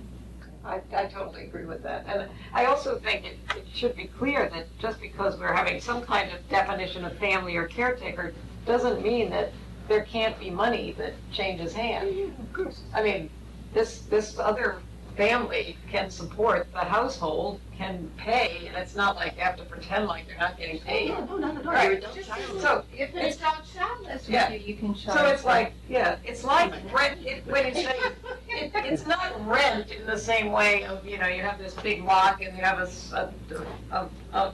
right-sized door to egress. It's true, it's not rent that way, but in a sense, when you think about, quote, I have a renter, in a way you do. You have a family member, caretaker, and that's perfectly legal and you don't have to hide it and it helps people stay. So be it, great. So let's get it updated, and in whatever way, is there something that needs to be updated? Just a few places, seems like it. Well, wait a minute, your point 3, you support a broad definition of family member. What, is this not broad enough, blood marriage or adoption? Well, we It wasn't No, clear that's to different We than just wanted, caretaker. we just wanted to be, Want to make sure we What do you mean? get any Well, water. because What's not clear? If I own a house and my husband is not the owner of the house, but he has a family member, he has a third cousin who wants to live there, he doesn't own the house. Okay, He well, lives with they me. own I mean, it's it, like, we've got to fix the what's word on okay? it. We're going to clarify that. Yeah, okay, great. I don't think the intention here is to make it more broad Right. than family member, that Right. Because. Family member is somebody who lives in the house. Right. Family member, somebody lives in the house. Yeah, that's why we wrote, That's we kind of right. wrote We're not that gonna in. make it, Wait a you know, minute, what do you mean anyone. a family member's? Family member of who? Yeah, that's what I'm saying, it's Yeah. like. The family member of the person who's in the main. No, but Right. suppose, Yeah, we're good with that. We're- of we're the gonna- person. No, but Peter keeps raising this, and I'm missing the issue. So Well, if you we say. had 6 people around the room and we read B and it wasn't clear to us what it meant, so we just are suggesting that B be modified. Okay, and I understand your question, I think it should be defined as broadly as possible. I think your proposed, the possible situation is, suppose I own the house, you move in and you're roommates with me in the main structure, right? Your son wants to move in to the apartment. Right. It's fine with me. Yeah. But it's not my relative, it's your relative, Right. and you're not related to. Yeah, so we switched to something from the owner, and you mean the occupant of the main okay. residence. So that takes out my problem. My problem is significant other not married. Yeah. Right. Right. So owner or occupant? Yeah, so no, we already said that. Yep. I mean, we kind of wrote the purpose of this section, the term family members shall include all persons related by blood, marriage, or adoption to any of the residents of the household, something like that. Yeah. And then that's really, it's broad, and nobody could say, well, this person, right, you're not married, and that, Right. So does that mean relatives of the healthcare provider could move in as well? Say No, if she's the already healthcare occupied, provider has a They can move, son she can move in with her, so she can, let's say the healthcare Or a provider daughter. wants to live with her adult daughter. or husband? I mean, Yeah, it says for the use of a family member or caregiver parent in his or her family. Yep, okay. The intent of the law here is to be broad enough to help the family stay in this house and be able to deal with the expenses and taxes of living here. Then the only other open point is what the property maintenance code says about occupancy and whether that should be lowered for any reason, but we need to research and get back on that. So, Yeah, number of people, not. okay. All right, so we'll, And we're still talking about a $50 registration fee, is that? This is not doing this at all. Why do we need a fee? I don't care. Well, because people wasting Ed's time primarily, come inspect, I'm thinking about doing this, come tell me if I can do this, Well, that's He the says bigger no, side. and Right. then a week later, he said, well, I took the lock off this door, now can I do it, come back? So I think there should be some nominal, we'll make 25. Let's buy 25. No, to walk out the door is $50. So that's fine, so we'll. Hourly, And the other was whether you wanted a penalty other than the regular penalties for zoning violations. You mean, Well, let's say something, no. The regular zoning violation is pretty small. We had a heftier fine for accessory apartments, because if somebody's renting this thing out and making money, there should be a higher penalty than, for. well, what's the penalty that would default to? I'm sorry, I don't, Let me see what the penalty. you said the fallback would be what, a general? Well, whatever is the penalty for zoning code, regular zoning code Whatever's in the violations. code. No, that's- So if you have a family, one family zone, what would be the penalty? That's what we're talking about, that's the zoning. Yeah, well, I don't know. Well, wasn't there a problem, I seem to remember, of someone having too many non-related occupants in a building? And how is that resolved? Is that not just penalty? You know how you could do this? Is that each day that it continues, whatever the penalty is, probably not that high, but so you could say that each day, that it occurs will be a separate fine. So that somebody would have, so that if there were a situation that people were making a lot of money off it by renting it out to somebody, some part of that could be. Or just that they are doing it and the building doesn't meet state code? Yeah, if It's it's a health, unsafe. if it's a health Yeah. thing or a fire thing, or Yeah. obviously those things kick in. But it's gotta be inspected, right, before?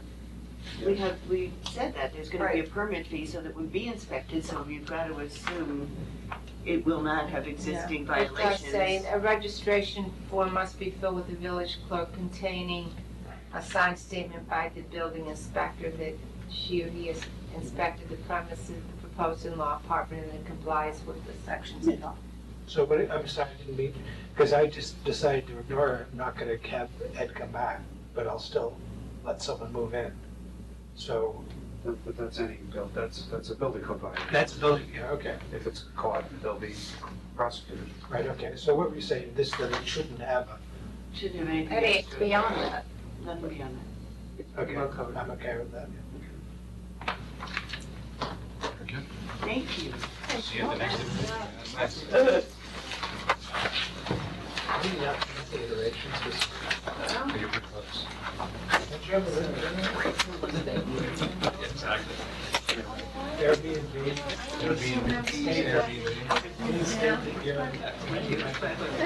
Exactly, tonight, I'm adopting all of them. Discussion of Astor Buck zoning petition for the parking lot proposed to be located adjacent to 50 South Bucktown Street. It's a space. Water out of the way.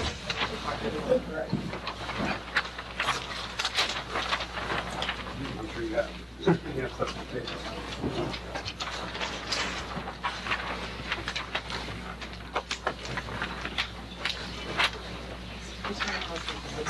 Grades on it. Let's put them side by side. This just has the grades of them. So, when last we left this topic, back in the fall, Leaves change colors.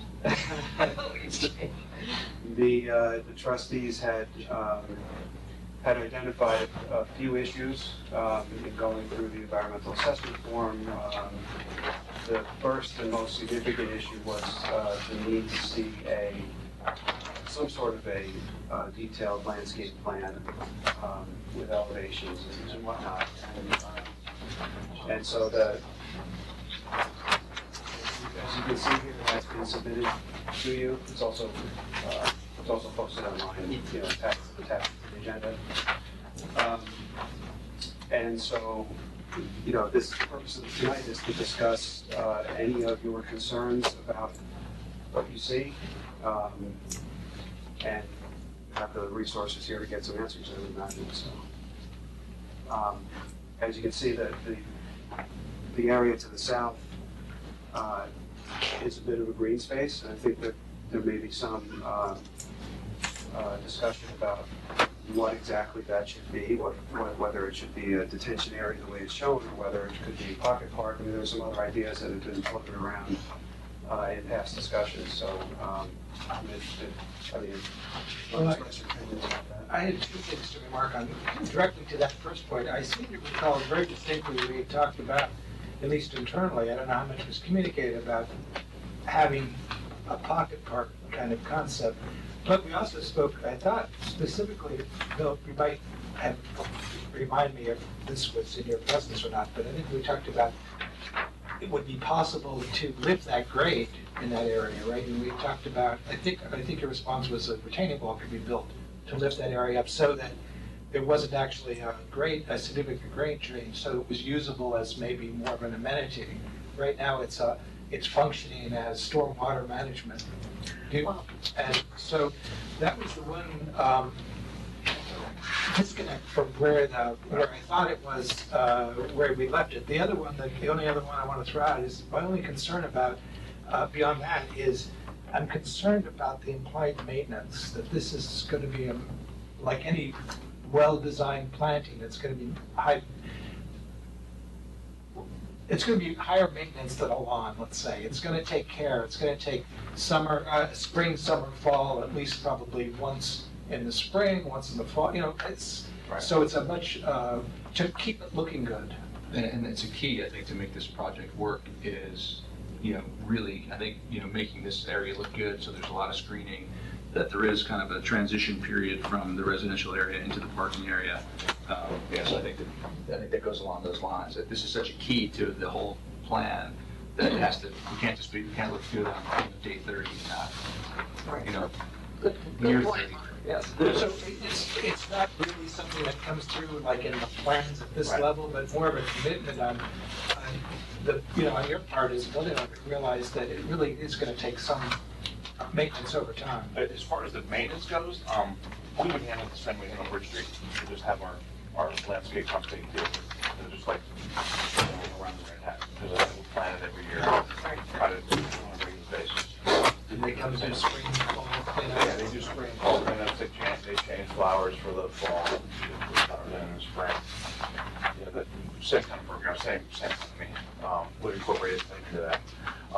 As far as making this a pocket park, you know, Ann drew this, and I think it's pretty cool. I'm not sure, I had went to our engineer on this, I'm not sure that this will work volume-wise. Well, that was my other question, but that's detailed. And that's engineering. For part of the volume. Yeah. You know.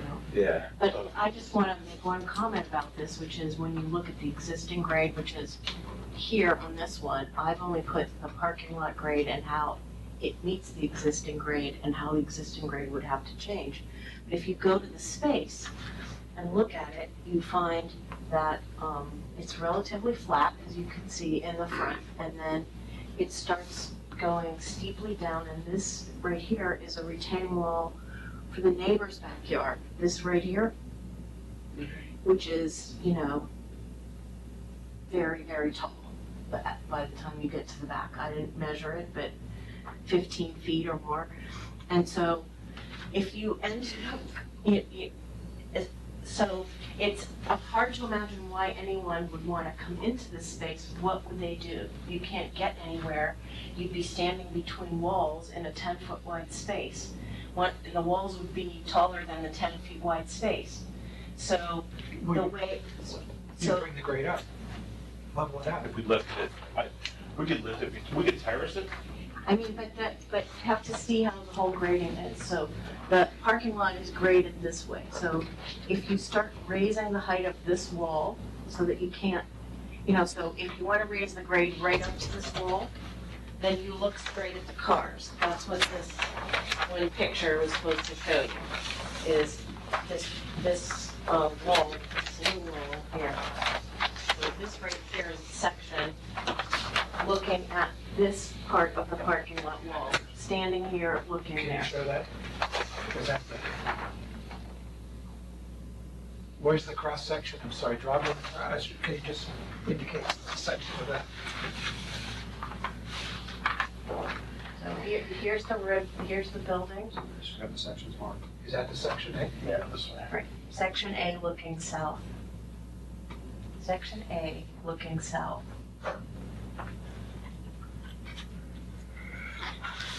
So I'm looking at I'm sure what, if I see what the problem is, so exactly.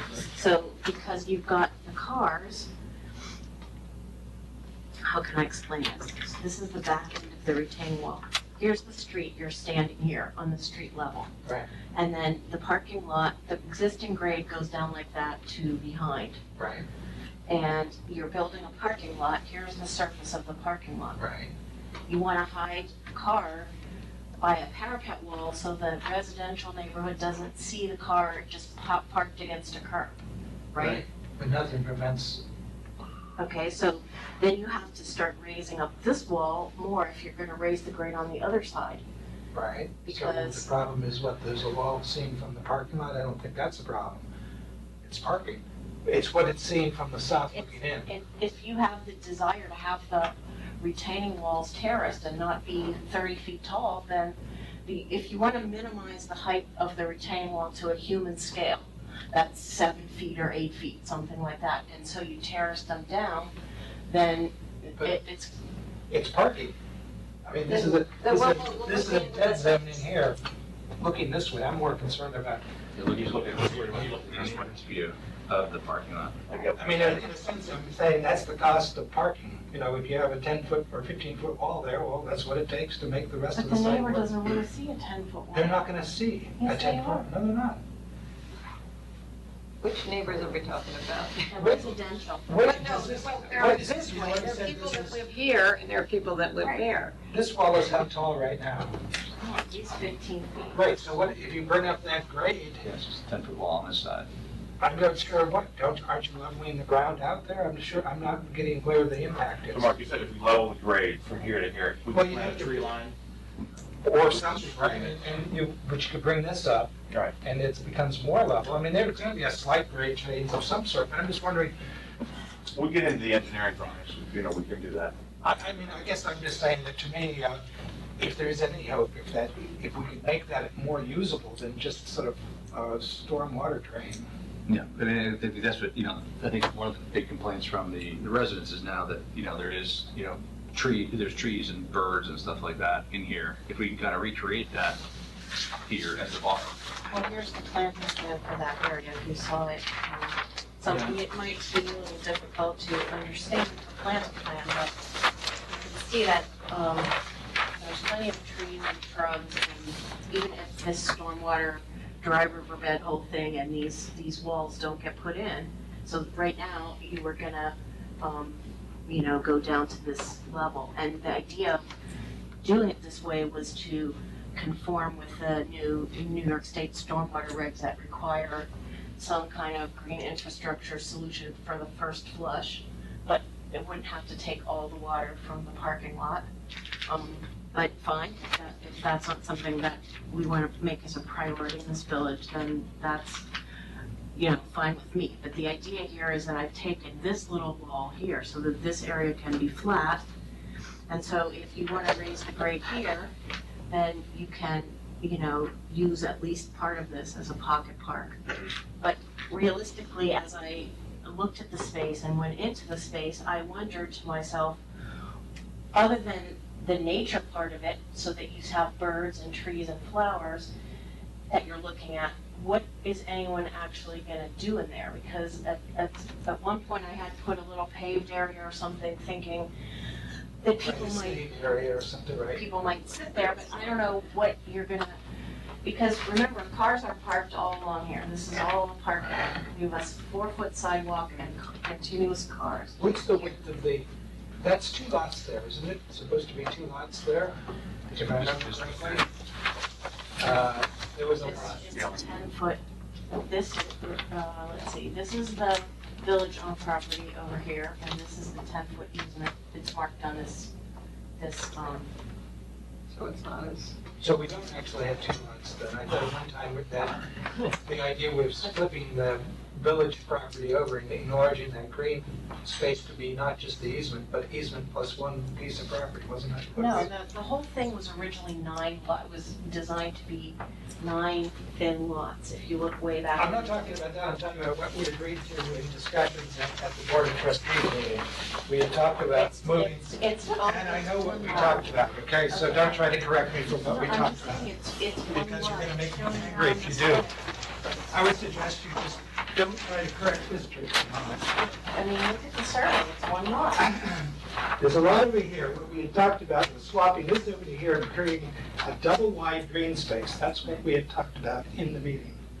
And everyone said, ooh, that was kind of interesting. Because then we didn't have to worry about the leasing terms or ownership terms or anything of this, of the, Yeah, I remember talking about that, I didn't know we got to that. That was a definite, I knew well, we talked about it, and that's I why. have no problem with that, Mark. That's why we said, sorry, I just want, that's why that pocket park made sense, because taking those 2 pieces of things together, then the space you're not talking about is 9 or 10 feet here. Yeah, it's like 20 feet. You're talking about, right, more like 20 feet or more, and so it did make a green space. Yeah, and that was actually my proposal, but I was told we were going a different way, so I don't want to offend you, but, I'd love to do it that way. The other thing with that, Mark, is you can put another pocket park here. It's almost, that's not where the problem is. The problem is the southern neighbors. And if we're not gonna give them enough of a buffer, then they're never gonna be happy with this. I don't have a problem with doing that. How does it change where you have the drive-in? You don't want to lose spaces, obviously, so. We have to look at that, I mean, it might impede a little bit on it, I'm not real worried about it. Might have to change the orientation of the parking, it might not be curved, it might have to come straight. I have to look at it. Because you got a steep grade right there, right? Yeah. Coming in. It's going that way. Yeah. So the other thing that, Bill will tell me when I raise this, issue, but I'd rather do it now. I want to fix the issues and move on. Right, That's yeah, what I I'd rather do do. it now, which is, you've got another viewpoint that you need to take into consideration, which is over across the tracks from the train station. So if you stand over there, there's a sight line right now that goes, so stand over on the train station. Here's the gray building, here's South Buckout. There's a very open sight line because this is a driveway and a parking lot that goes up this direction. And so right now, you're looking up, you're standing on the train station and you're looking up at a wooded, the trees go up. So that's why this was designed as terraces so that the trees could continue to go up.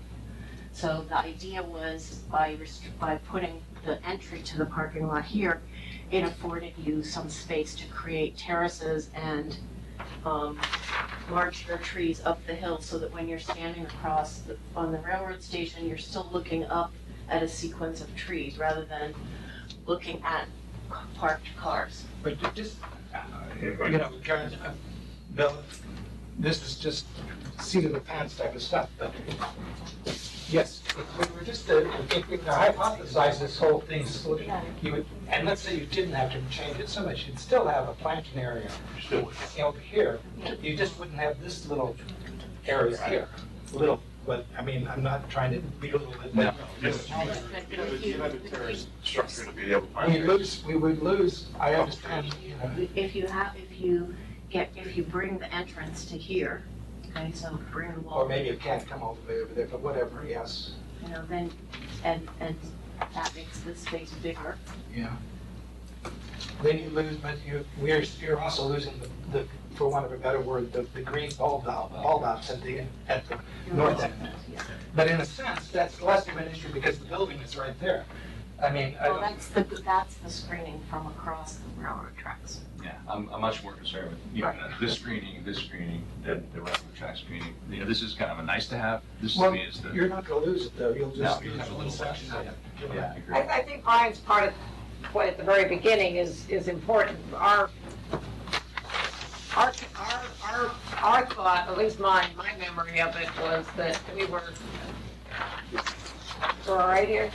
Yeah, I was looking for something else to show you. Okay, that we were very concerned that this, we called it a pocket park, but what we meant, at least what I meant, I think that's what you meant. Maybe you weren't here yet when we were discussing it the first time, Dennis, but. First time I The wasn't first time. born yet. Right. That's good. That this be, I call it pocket park, so that it would be both beautiful and a division, a serious division, and the fact that we have this village-owned piece that became that park felt good to me, that this became a park dividing residential from, and it was, I didn't know how significant a park it could be, but that it would certainly, be enough to encourage my backyard, it encourages birds and I think enough to trees the and. commitment to the landscaping, not just, kind of throwing up a couple of evergreens, but the actual, the detail of the landscaping, I thought was, again, it's great, because I think, we're gonna, the screening, we want to have it visually as unimpactful to the neighbors, but I think it could also be an enhancement potentially, and I think that that's, to me, closer to what we got with the screening here, the nice plantings here, again, not just, crappy hedges and things like that, but I thought out, plantings as well as, as much kind of, buffer between the neighbors and the park lot. I have no problems with doing that at all. It's fine with me. As far as the plantings go, I mean, I think Larry has indicated to you what, we're talking about phase 2. No, I didn't talk in any great detail at all. You didn't talk. I'll leave that up to you. We gotta know about phase 1. Well, no, so I don't want to slow this down or derail this, but phase 2 is tied into the island Fisher amendment, the zoning amendment you guys made.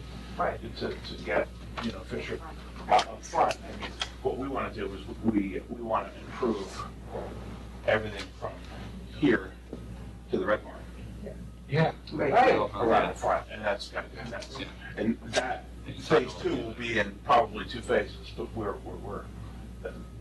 we want to move forward, this is gonna be done in pieces. I don't want to surprise you and do this and then come back and say we want to do something. This is probably the place, it's gonna be planning board, not BOT, right? Well, From what I yes, planning board, yes. Yeah. The only caveat is if there's a need for additional elbow room that involves the village right away. Right. And we talked about intersection Right. improvements and Yeah, all that. I mean, I think that's That's the a whole biggest, that's other- the big issue that we can try to solve together. If we're talking about purely the thing about right-of-way improvement, sidewalks around toward Red Barn, that's a planning board situation? No. No, I'm asking- this is planning board, No. right? Oh, Or we're what am talking I about missing? redoing the front of In front of the the building. Right. They're making a grander entrance. Oh, We're gonna redo the front of the whole front of the building in which phase is actually the two, rear of the building. which is the rear of the building to make it better. And we want to do that in two pieces, that in two phases. This is phase one and phase But two. we did mention this briefly, where that's hopefully where we can do a lot of the safety and The side- pedestrian as well as. Now, I'm gonna be uphill here again, I've been uphill all night, I'm sorry. But I really thought that part of what we wanted to see going forward with the, and part of the sales to the community is we are getting, the Astorbuck is getting a parking lot that is nicely, landscaped, and we're looking at concerns about green space and blah, blah, blah. But we're also getting enhancements to the pedestrian right away. So I'm just nervous. No, that's correct. No, that's correct. We're on the same page. No, you're not decoupling. Yeah. All right, let me try to clarify. Yeah, okay. quickly. We don't have drawings, so it might be a little more difficult without a picture, but conceptually, forget about what Bill said about the potential improvements to the front of the building, okay? Pretend those aren't gonna happen. We are trying to structure a deal where at least one component of the compensation is coming back to the village is the construction of a sidewalk in front of this parking lot, in front of the existing building, around the corner. I know there's sidewalk around the corner a little bit already, but improving that and making a full, complete connection down South Astor Street to where the bakery is for all intents and purposes, which then dumps into where the parking lot is for the train, and it's to try to facilitate pedestrians walking on the sidewalk and not in the street where they come down. That stands on its own. However, right, that's part of this. That's part of this. That's part of this. It's an agreement we make with the park. Okay, Now, as I'm fine with that. as a layer on top of that, not connected to this, which I know they're sensitive to, we're trying to deal with the parking lot separately, but not connected to this, there is also a potential of that area in front of the building being improved for their own purposes, to make the building more attractive and whatever, which I think is a good thing overall. But that there's a potential that in order to make that building more attractive, there may be a desire to go slightly into the right-of-way that currently exists. And if you know that area, that right-of-way is very big. The intersection is very big and very unsafe because it's so big. So there may be a way to work together. Yeah, this is phase two. There may be a way to work together to improve the safety of that intersection while also allowing them to improve the safety of the appearance of the front. So what happens? Does the There's still a sidewalk, tie-in. does the sidewalk go in first, or does the building improvement get agreed first? That's, I think it's. There will be a connection. There will be a connect, we're gonna have to structure this in a way where we ensure that we will have a connection uninterrupted from the south end of this parking lot area down and around the corner to the bakery. There will be that connection. If the middle section takes a little different form down the road, that's to be negotiated and discussed in the future, but there will be a I don't connection. have a problem with that per se, I just have a problem with the fact that, not a fact, but the possibility that the parking lot gets approved and goes in, and we're still 18 months later waiting for a sidewalk. Yeah, but Mark, what you could do is make the rezoning conditional on the, provision of the sidewalk all the way down to the bakery. And if you have money, put in escrow to, It's just a timing thing. It's more than anything. and so that if they don't go forward with it, you'll have the money in escrow for the sidewalk. We don't have a problem with that because we're incentivized to do this. I mean, there's an incentive for us and there's an incentive for, for our tenants and for the village. The part that I see is, and maybe I'm wrong on this, the part that I see that would be the time consuming piece would be, and maybe I'm wrong on this, is figuring out with the board or with the village how to handle the street. I wouldn't want to put the sidewalk in the wrong spot. No, you're right. And I understand that totally. I know that there's been some stuff already talked about, shared, that there've been some plans already on South Astor. That's not the problematic section. It's the South Buckout. It's the widening of South, or the narrowing of South Buckout. I mean, I totally agree with that. It needs to be narrow because that's dangerously wide, and that's where all the confusion comes from. What are you gonna do with your trucks? That's with the parking lot. Well, as I did at Bridge Street, I started calling out the tenant base that required trucks over years as their rents went up. That we're already talking to our tenants about not bringing tractor trailers and only to bring straight trucks. And we can't, we can't force them to, but we can make it difficult for them. So one of the things we want to do is remove the loading dock and put a bridge loading dock in that is that is a different kind of loading dock. And we might put a weight limit on it. And the weight limit in that way will also, regulate what can come and what can go. There's sort of things that we, so to speak, except in the opposite direction. I don't know how long you've been here, but I don't know if you remember all the trucks and stuff used to come in and out of Bridge Street. Not forget Interstate lumber, just the Bridge Street trucks. I mean, that was a commitment we made, and as you lose that kind of traffic, your values go up. I mean, that's the only thing, that I see is that it's not just the width of the street, but it's also the type of traffic that's on the street. That's in the FedEx in there, parked there and stuff. Well, you gotta have FedEx delivery somewhere. I know they park on Just Harrington back and do deliveries. So. Yeah. And just because we haven't talked about this for a long time, I just want to remind ourselves, which we have never forgotten, that the reason that we started to think about a parking lot was our concern about the parking on the side streets. That was like a major concern and complaint from neighbors, and that was a big problem on Maple and all those other little streets. So the reason we're talking about that at all was because of that problem. So I haven't forgotten that, and I know that's on everybody's mind. But then it became a big discussion about the real need for these neighbors to have a transition, and the green space issue really was important to us. So that was the second thing. And then we've always been talking about the safety issue in this whole neighborhood. And every time we couldn't do anything about it, we've hung our head in shame. It's like, we have to do something about this. So if that's coming together with this need to get cars off of our side streets, plus a concern about safety, and an insurance of a green space, seems like a lot of things are coming together that should, if everything goes well, be a very positive experience for that part of the village. But I do agree with your point that you made initially, that we're probably talking there, green space is the phrase, not pocket park. This is not going to be a destination location. Yeah. For neighbors to go and sit. I think the best you can hope for is maybe a little bump out with a couple of benches around it. Yeah. But you're not talking about a meandering path. No, exactly. We like the term pocket park. I just want to say something that, this area was purported to be a dog walking area, although dog walking with lots of poison ivy, every time I looked at it, it was never, it looked like it had never been physically accessed by humans.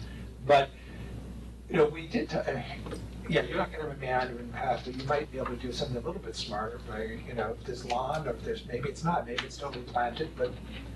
Oh, I think there's an opportunity to do something right here. If you can put some benches. Especially if it's going to be bigger. Haven't you run out of people to put benches in the park? Yes. Yes. We have. Well, now we can open up bench spaces. We can mark up bench spaces here for people. And a table to play chess on. There you go. The other thing, if the whole thing gets moved down this way, is you see that this is the narrowest part of the lot. So the more you push it this way, maybe the parking lot straightens out a little bit, then the the more actual usable spaces it is over here. So say this is here, It's flatter. this is the flat part right here. And then, Yeah, maybe you don't have the same issue, if it's a larger green area, the grade levels out differently, whatever, that's just I'm not saying we do religious about get rid of the Right. I mean, stormwater feature, but. you do have to Works, it works, if it leave doesn't, the grade at the bottom. it has to be in there. So with this already, so if you look at the back here, if you've ever, this is the apartment building that you drive behind, if you've ever been down there. And there's a huge retaining wall behind it. That's this. And this is the top of that wall already. So now you're talking about building another 10 feet up from there so that you can flatten this. And then this is another retaining wall that proceeds all the way to that salt thing and then goes down beside that apartment building. So when you come into that space, you come to that apartment building, if you go around behind to do the turnaround, you're surrounded on all sides by gigantically tall walls. Yeah, but you're living in a nice apartment building. I mean, you get what you get. I don't feel sorry for those people if they're looking at a 15-foot wall or a 20-foot wall. It's what the rest of the neighborhood requires to make it work. I mean, I'm sorry.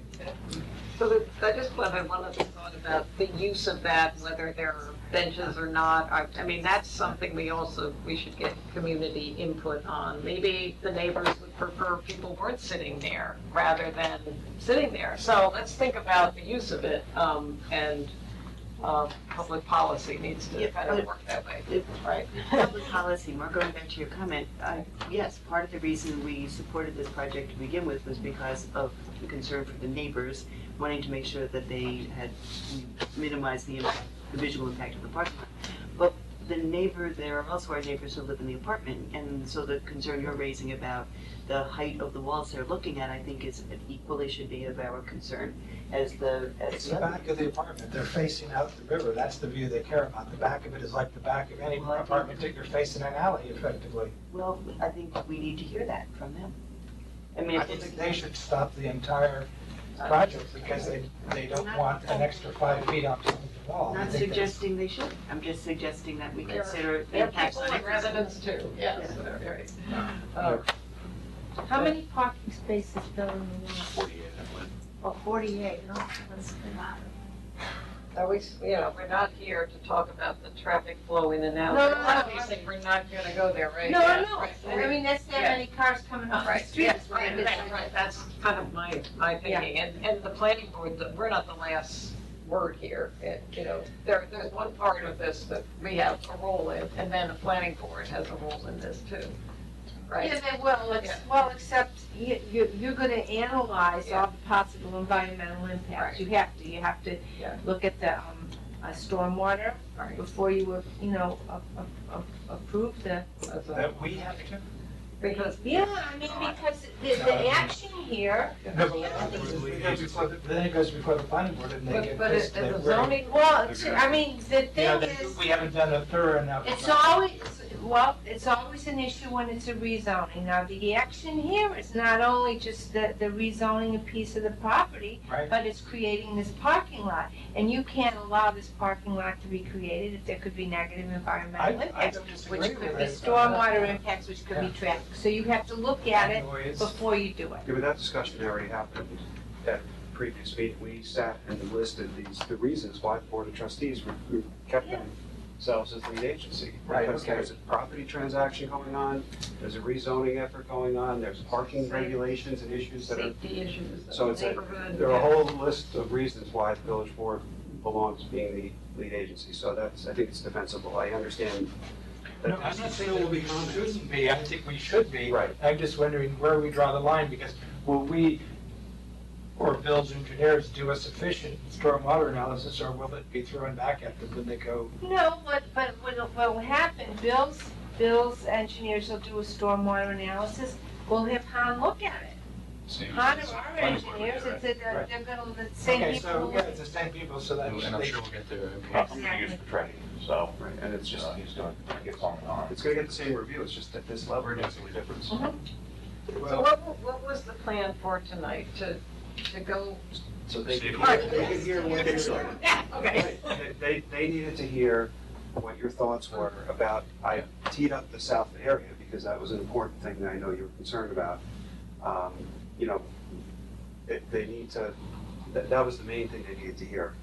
We also probably should touch on, at least conceptually, what the transaction would be. I think it's starting to take shape based Like to upon be a this. swap rather than a sale. But you have two things going on here that are I think, compensable. One is the sale or transfer of the property or use of the property, however it's structured, of the village property, and the other is the actual zone change itself. So there are no hard, well, real estate, there's a hard and fast number on, I suppose, but there's no hard and fast numbers on zone change. So, but I think the concept that seems to be taking shape here is a preference to swap land that's currently underutilized, village-owned underutilized land, swap it for what will essentially be parkland or some sort of green space that you discussed, and that's in and of itself is a fair trade. And the second part of it is the sidewalk and pedestrian safety improvements down and around the building. That seems to be the Okay, now I have, structure. can I ask you one point of detail, and maybe too early, but what is the ownership structure of the park itself?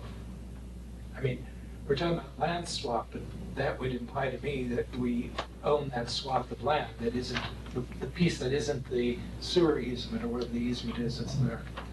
Do you want to swap the land, or do you want to license it? Do you want to license it to us? If you like. It's to maintain As it. long as you maintain it. Yeah, see, that's You the want problem, if a you park swap with it, then two we're people to take responsible for it, care of it. and they've got their stormwater on it, I get and, it. you That's why I'm know. asking you, Yeah. do you want to license And this? ultimately, it's your responsibility. Well, license this to us.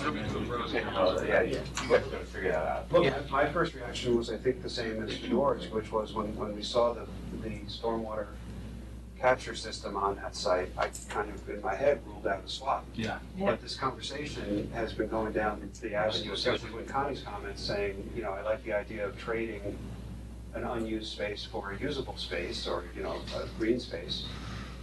But I think. Well, couldn't you have a covenant that says that, you know, they maintain it as a green space and so That's forth? right. Well, they may need it for some of their for your stormwater drainage, and then you can give them an easement, in exchange for the easement, they have to maintain the property.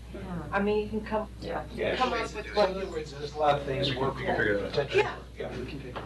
So, but the idea is that for the village property, it would remain, you could work, Bill, with the idea that the property remains property of the village, but that there's some sort of Easement or license or license agreement that allows Doesn't matter to the me. use of it.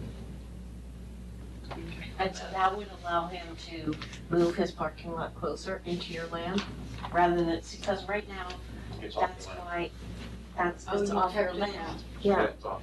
so it's just this little piece where you go Well, then in. that's the trade that you're making. That makes for the extra sense room. for everybody, then it's further away from the residents too. Right.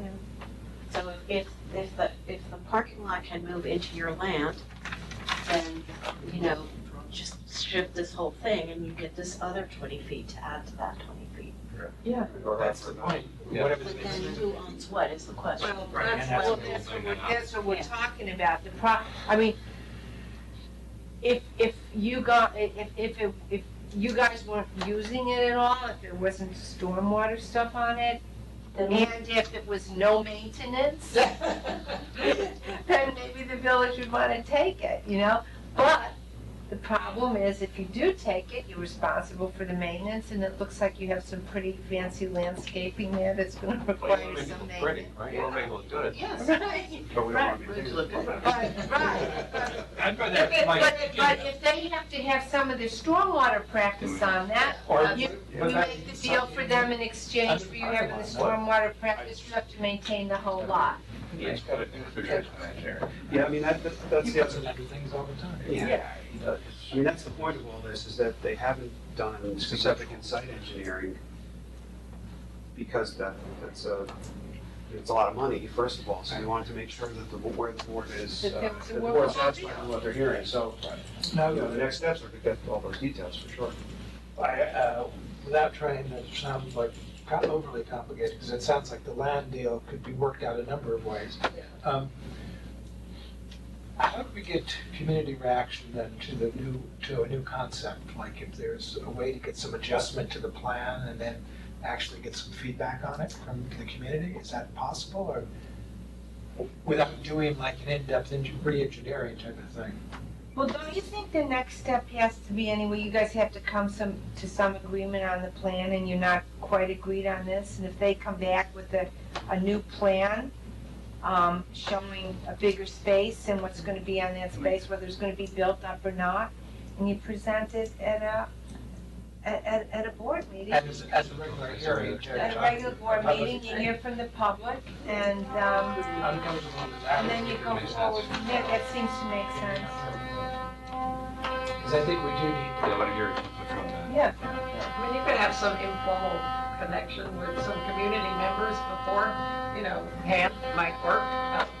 Although I think at a public hearing would be, or at a public meeting would be a good idea, and that way the concern Janice had for the, Other neighbors. for the neighbors who might be looking at a, 20 They'll have an foot wall, opportunity. if I don't know what, how it ends up, they would have an opportunity. And to my other point about the original impetus with the parking issue, I know we discussed a lot about how this really would help the problem of parking on the side streets, and then there was some worry that it really wouldn't help that problem. Are we all convinced that that's okay, we can leave that, we know that will happen, or are we still I worried think about part that? of the discussion was about the MTA. Right, would there be, right, and I know But we this had, doesn't solve all the parking issues, so, you still need the MTA. I can try to make this bigger. No, But- two levels. I mean, But not to terrace. I can terrace it, I think. but I know, Bill, you understand I that. know, okay. Yeah, you can't, I don't want to do that, Mark. I'd love to do that. the site is calling for that. It is, Okay. so I'm allowed. Yeah. Or am I? Just to finish, but Bill, just to finish my point, I know that you understand that, that was one of our goals. I get it. I want to take them off the street too. I want to just put all around win. Yeah. Get them off the street. That was how this would look. Right, So yeah, when this is how we this solved your problem and solved our problems, we could, as much mitigation as we could for the neighbors' concerns. Something better in the end. Public safety approach. And Yeah. public safety, and real advancement of village roads. Yep. I think we can get a good plan that makes. So what level of Helps a lot detail of things. would you be looking at for the revised plan? How much detail do you got? I would almost say for the next one, almost this level of detail with the new plan. I don't just leave, I mean, I don't think, shut up. I don't even, think, I don't think we need to have a detailed plant by plant design. If we want, if we just have more of a top level, Something like this. green space design, basically, so we can see where the grades. Because I think the spirit of the other one. Yes, exactly. I don't want to say we put a lot of additional energy until we're comfortable with, Just kind of seeing what, the entrance will look like and what this will look like. I'm sure she can have fun with them on Mark.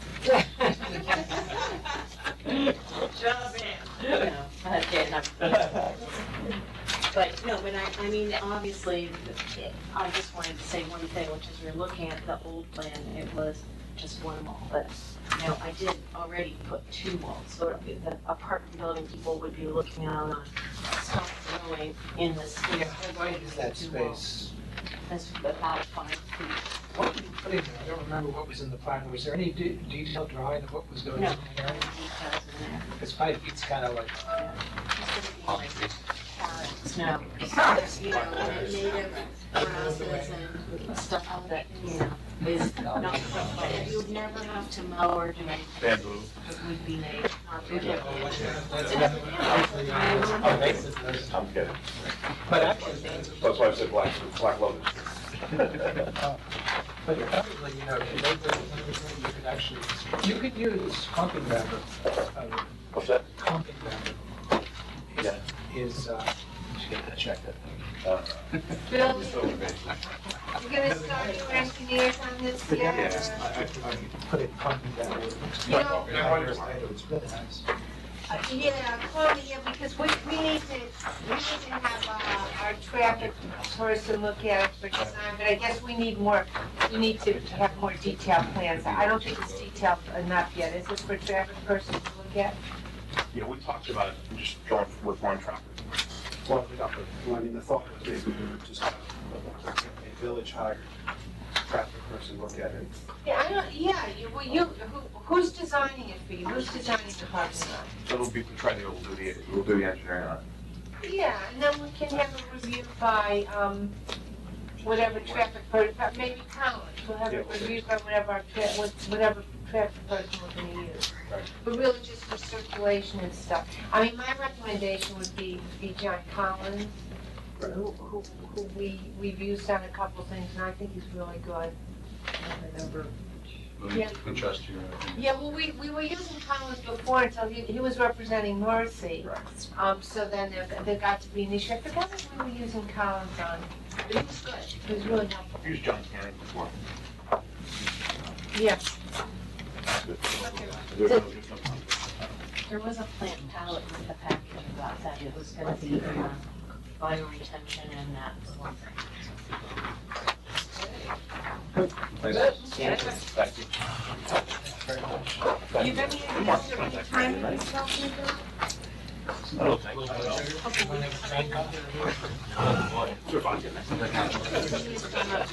Mine would be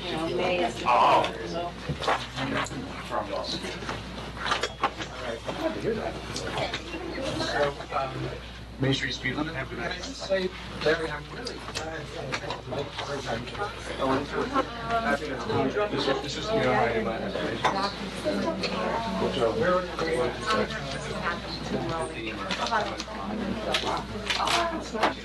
No. I'll be out of the house by 6 in the morning. Yeah, okay, good, okay. Well, we've been having some lightweight sessions, so this is bring the do yet. Staying around, Jeff? No. Not my city, because I'm gorgeous, but it's been a long day, so I could just roll off. Main Street speed limits, make it fun. Oh, we can. We found out. It's really when we want to discuss extending the 15-mile-an-hour speed limit As far as maximum possible. amount. But I think also signage, and on both sides maybe, because, you know, isn't the 15-mile-an-hour limit on both sides, not just on the north side? So can we Yeah. cue this up a little bit? I'm sorry. This Sure, is- yeah, we were, I mean, basically, I think we've been talking for a while about the possibility of lowering the speed limit on Main Street to 15. We found out that under state law, we cannot. But one thing we can do is extend the school speed zone. I think that there's like 1,045 feet or whatever, there's a number. 1,360, It's a quarter, something like that. It's a quarter mile, okay, that makes more sense. Which takes it down past Black Cat, right? I think something like that. Or whatever it is, I think. I saw Does your it go that far? No, that wasn't my drawing, that was someone, I think it goes down somewhere around Chase Bank or Oh, so Black Cat. then that might That's be pretty good. enough, yeah. Then you can really build some momentum after that. But I think that's this, I mean, I think we found out that, I think we were surprised to find out that we didn't have authority to make it lower than, I guess, Yeah. 25, right? I mean, that was shocking to We me. couldn't have slopes down this. I did tell you. No, You a long time ago. No way. No one listens. No one listened back then. It didn't make sense. I didn't believe it. Now we had like specific, you know, requirements, do it, like yeah. reasons. and How now far to the top of Main Street would the 15-mile-an-hour It go? starts at the first intersection, right? I think, if I remember correctly. So you're starting at Main. Where does it start now, you mean? No, if we maximize the school zone 15, We could how probably go far all will the way it to stop? Broadway, I- couldn't we? Yeah, I mean, we'd have to measure it out. So we go Well, if it from, goes guessing- down to Black Cat, my guess is Yeah. I'm gonna go to Broadway. You're gonna pull up the drawing. is it I didn't do anything. evenly divided or is it just the grand total? It's not, I don't think it goes all the way to the top, like it's. You know, I didn't put my power with. No, it doesn't. I think it goes What? In general, I think, street. you know, we just, I think we wanted to decide if we're That's in. as far as you want to do anyway, 'cause you're not gonna, Okay. So here's my question, if it's a school zone and it's 15 as a, It goes down to the corner of Chase Bank. okay, so what happens on a weekend or when school is not in session, what happens to a school zone? Then it goes back up to the regular limit. But you don't have to tell people that. I don't think, Well, no, Yeah, right, I would just say that, I would just say school zone, 15 miles an hour. Okay, Yeah. but that, in actual fact, if somebody, yeah, the code, I don't think the code has hours or days or anything, in it. It just says that the school zone is. Yeah. usually you see these things and it says, Yeah. but just, if somebody could clarify that I'll for me, I'll I'd like to find know. it out for sure. Some of Yeah. them say Well, school my days. guess, I never saw anything, sometimes it says, but I did not see that in the statute. When I Okay, looked at it, that it was only when school was in session, because the truth is, there's often all kinds of Yeah, activities in I know. schools on the weekends, there's sports events and, Yeah, I you don't know. well, I wanted to do that, but I, Okay, so assuming that we can do it, is there anybody who objects to extending the 15 mile an hour, the maximum amount?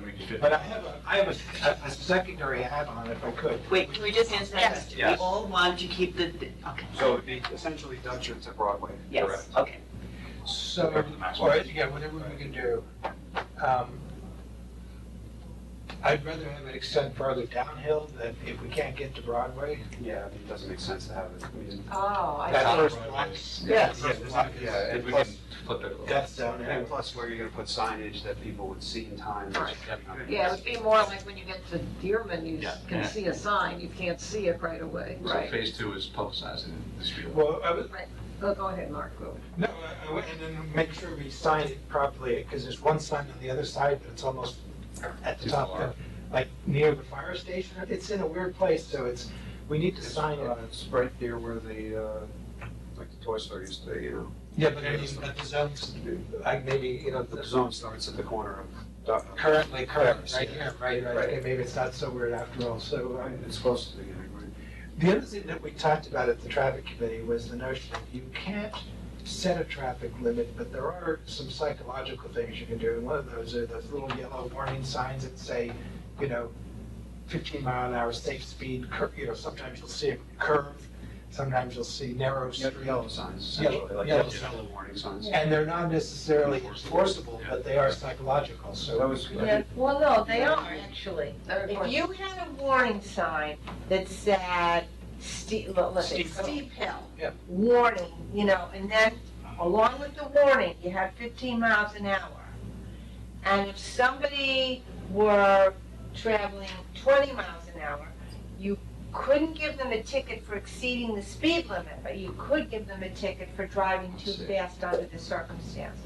Reckless driving is. Well, no, there's a statute that's driving, I So it's not, didn't it's not bring it with technically me, a but speeding there's, ticket, there's, it's something there's else. two violations of the vehicle and traffic, the state vehicle and traffic law. So you can do that.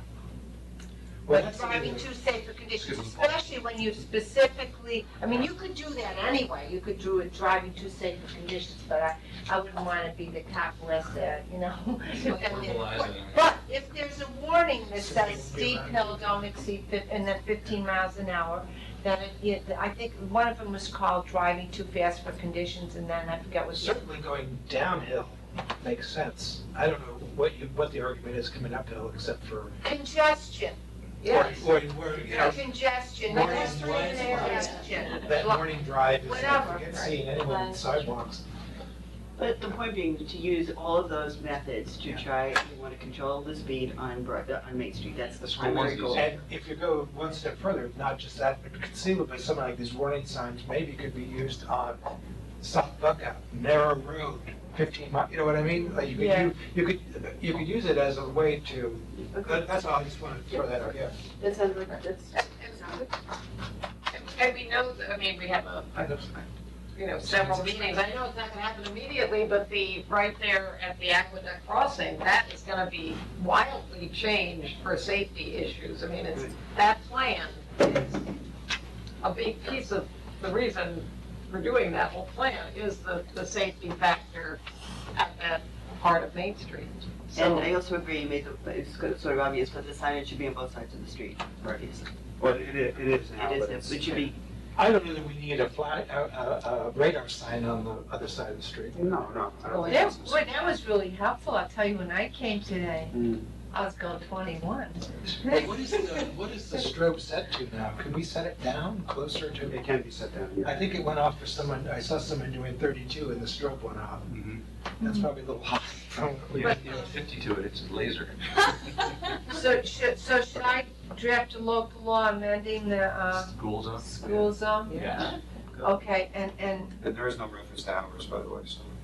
Okay. It ordains. where you, oh, okay. In our code. The school zone is hereby established on Main Street from Oh, north no, and south. no, and I'm, no, but To north and check the state law, to Right. make sure whether you can do it. Right. But, so where will the school zone run for? Where's the number of feet? Well, I think we have to look at it, but it, Could say Broadway to Dutcher?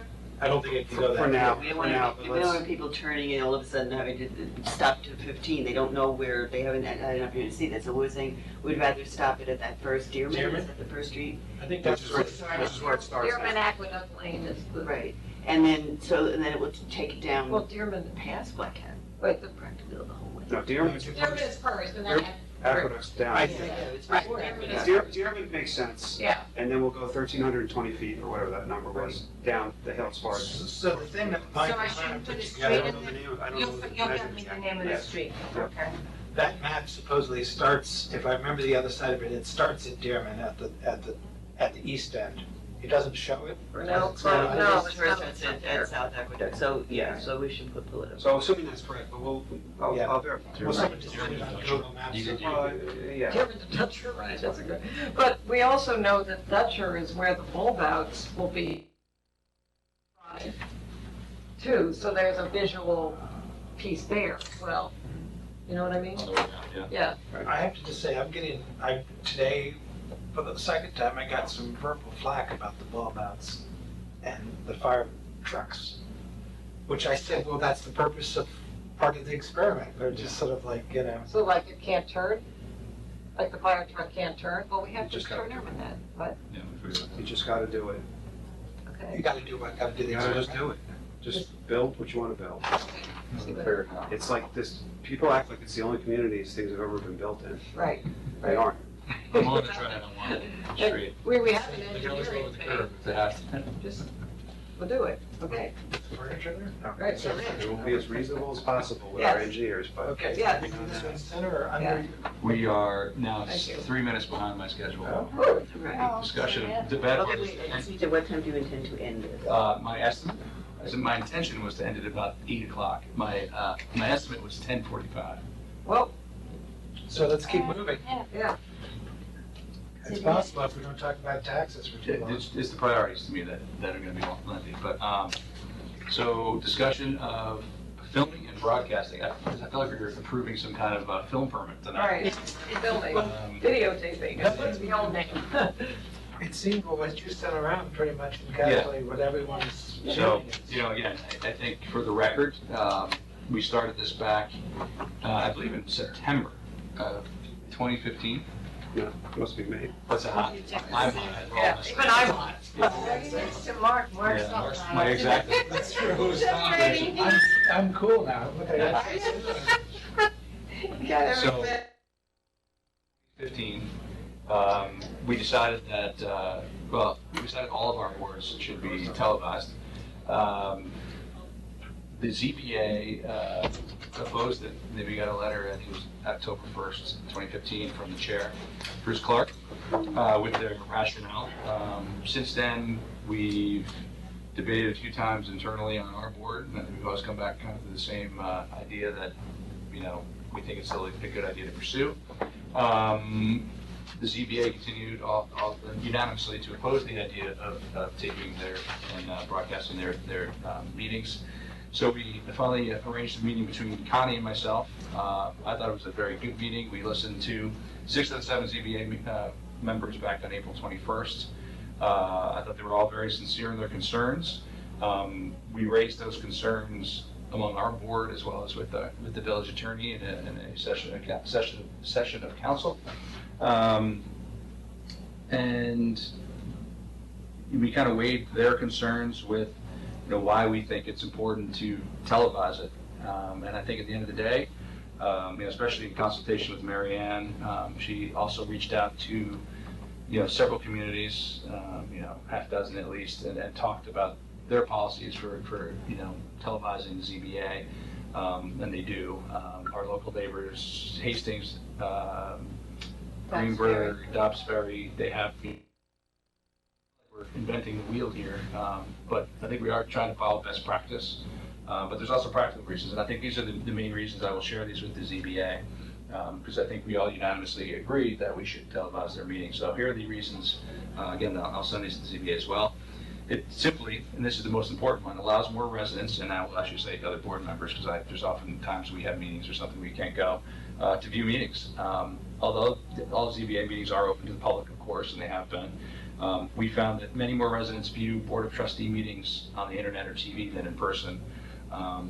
Second, there's a great value being able to watch previous meetings on demand. I think that goes both to, again, residents being able to access it on their convenience, on their time, as well as just being able to go back for historical record. Because, minutes, no matter how thorough, and I'm not doubting that, how thorough their minutes are, none of them can capture discussion that occurs in a meeting. And that they, I know they write written decisions and opinions on every case, but they still don't have the dialogue that got them there, at least not in the detail.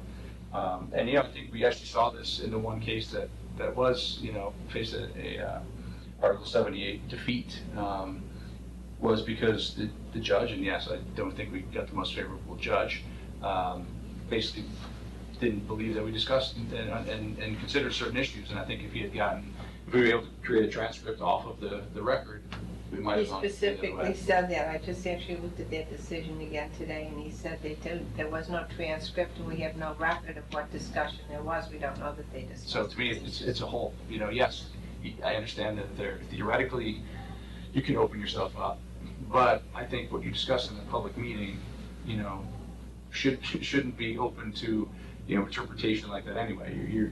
We say things here all the time. We have to be somewhat conscious of what we're saying, but that's okay. I don't think that's not necessarily a river. We don't use the F word very much. No, I think you did 3 times tonight. I think you owe us $3. I think here's another one. The local media. I don't think you remember. You're blind rage. I think I got a little nervous. I hit on the table there for a moment. You're gonna have to ask me to resign. I'm drafting a letter in my mind. Okay. Another one, the local media can cover important decisions more easily. Every once in a while there's a big ZBA decision. Our local newspapers are very understaffed, and I know that they don't attend our meetings like they used to. They watch them on demand. Anything, as I kind of said this already, anything said in a public meeting can be said on video. And frankly, it makes me nervous if the board is nervous or is worried about what they're saying in meetings. I will say that all that said, are you done? No, I have another 38 points. I have 3 more. Yeah. This is when I start to say nice things, but we believe we'll have a talented and professional ZBA. As a result, we think a more complete record of their meetings and the decisions we faced in Article 78, as we mentioned earlier. As Mary Ann said, that was cited. We do not agree that meeting efficiency or costs will be affected. I think we point not necessarily to our meetings, which seem to go on forever, but the planning board is a good example, as is the ARB.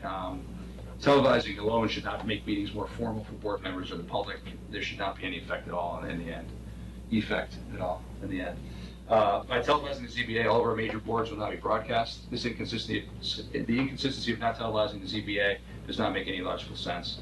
Many of our neighboring villages are already televising their boards. We want to be a leader in access to our municipal government. Televising the meetings will help publicize the excellent work of the ZBA. And there's also no monetary cost for additional meetings. So that's one of the cons I found to televising meetings when I kind of was Googling it and looking for disastrous cases, was really just the cost of it. We are actually very lucky now that we have multiple locations. So if we're using this room in the ZBA's meeting or the planning board or the ARB, they have other locations how they can meet. So that's it. I think it's pretty clear to me.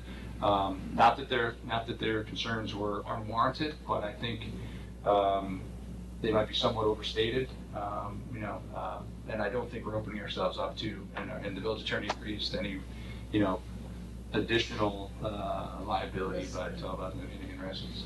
I was gonna say, from my experience in both the planning board and the ARB, when they being televised, I don't see that the only difference is really asking them to speak into the mic.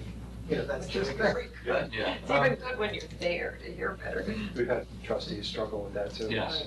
The one thing, though, that I just want to say that I'm a little concerned about, and I know from the ARB's point of view, is, you know, are we talking about, we have to address, are we having transcripts of all these meetings? Or are we only having transcripts on demand? I think, That's what, you know, that's kind of. right, so, It's not just the ZBA, I mean, it's sort of. The planning board. Planning board does get transcripts. We get transcripts, I'll right, tell that you, was, they're really helpful. They're expensive. it's $5 a page, so whatever, you know, that's the transcription. So, planning board was done, it was a conscious decision to reduce staff in the building department, administrative staff. I'm sure you remember these discussions in the budget discussions over the years. There was a conscious decision to reduce administrative staff, and one of the key functions was the preparation of the minutes, which took a very large amount of time. Yeah.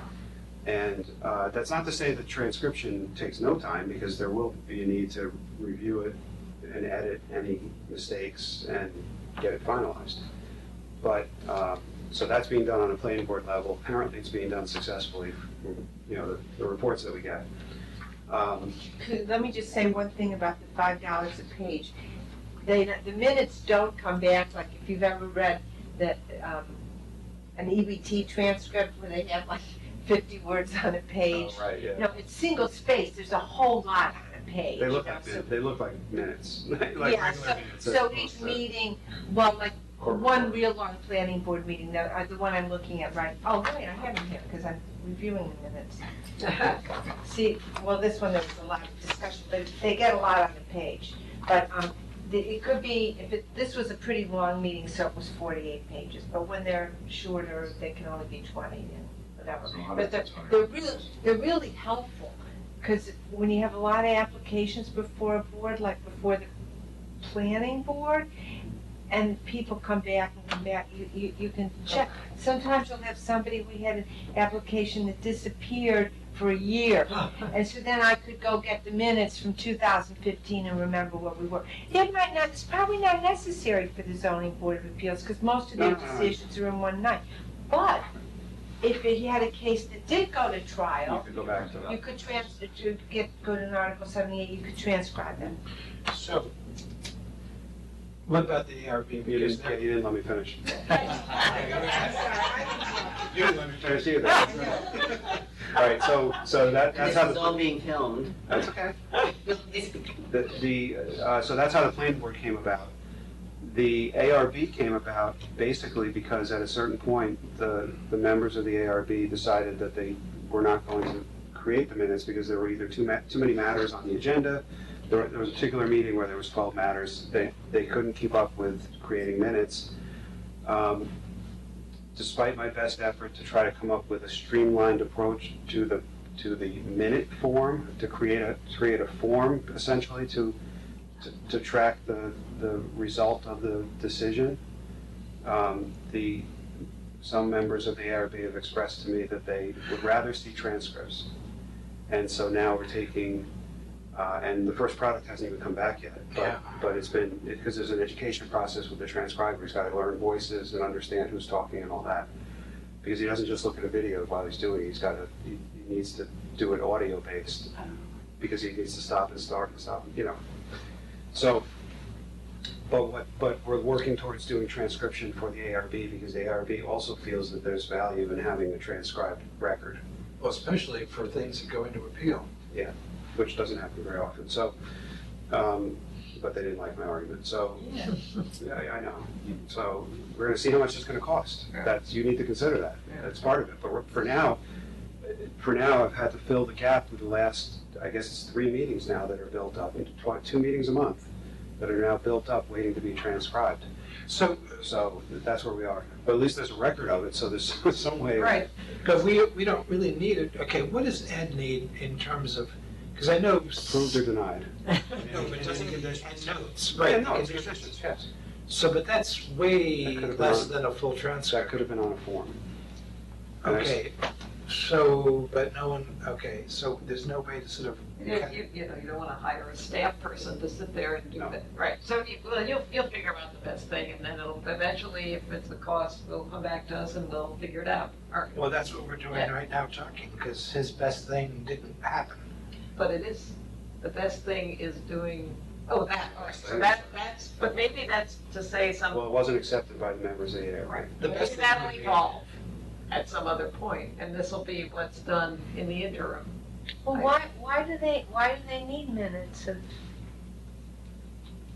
All right, well, They really only need summary statements of change to a document. I think if they've got the video Video recording, back. we can get a transcript when we need it. Right. but they, But that would be my argument, or if a case goes before the zoning board of appeals, like you can transcribe that case. but if they, I'll go back and make another push. if Yeah. there's something that comes back, they have I something think to I look understand. at. It's like, if there's somebody coming back, then they have something to look at, like, just like, You know, doesn't the chair have to have enough notes to be able to make sure, when he signs off on the drawings, to make sure all the changes are on the drawings? It seems to me Chair. of the ARB. Because he has to make the notations and Yeah. Before, that doesn't go back to the ARB a second time. No, he does it at the end of the meeting. Everyone else goes and Right. he's working on the box to get back to Ed. Yeah, they've been on sticky notes. Okay.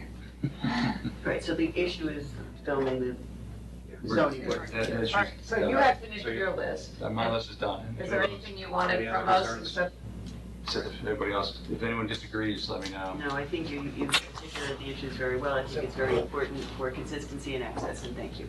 Except for effect that. Yes, I corrected that verbally. you know, as Brian said, I was at that meeting too, and we had 6 of the 7 members, and, you know, I'm not sure how long it was, an hour or so, and, came back here, we had another session with council Yeah. and discussed their concerns, and We'll see how it goes. Is there a general tendency, Marianne, for lawyers not to, what court cases aren't televised? Are many courts not televised? Oh, I have no idea what happens with Most the courts. a lot I of think courts. well, usually they're not.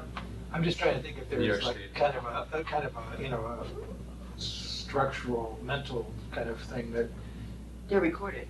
They're all, they're recorded. certainly They're recorded, it's transcribed, immediately There's court transcribed. reporters, they're The not court necessarily reporters, video. No, they- But, Back before there was electronic court reporting, there were Yeah. people, you know, Yeah, so but- every word you say in court is captured. yeah, but the zoning board is not a court. I mean, it's quasi judicial, but it's not a court. I think the point was whether they're used to being, That's my point, thank you. Yeah. and they are.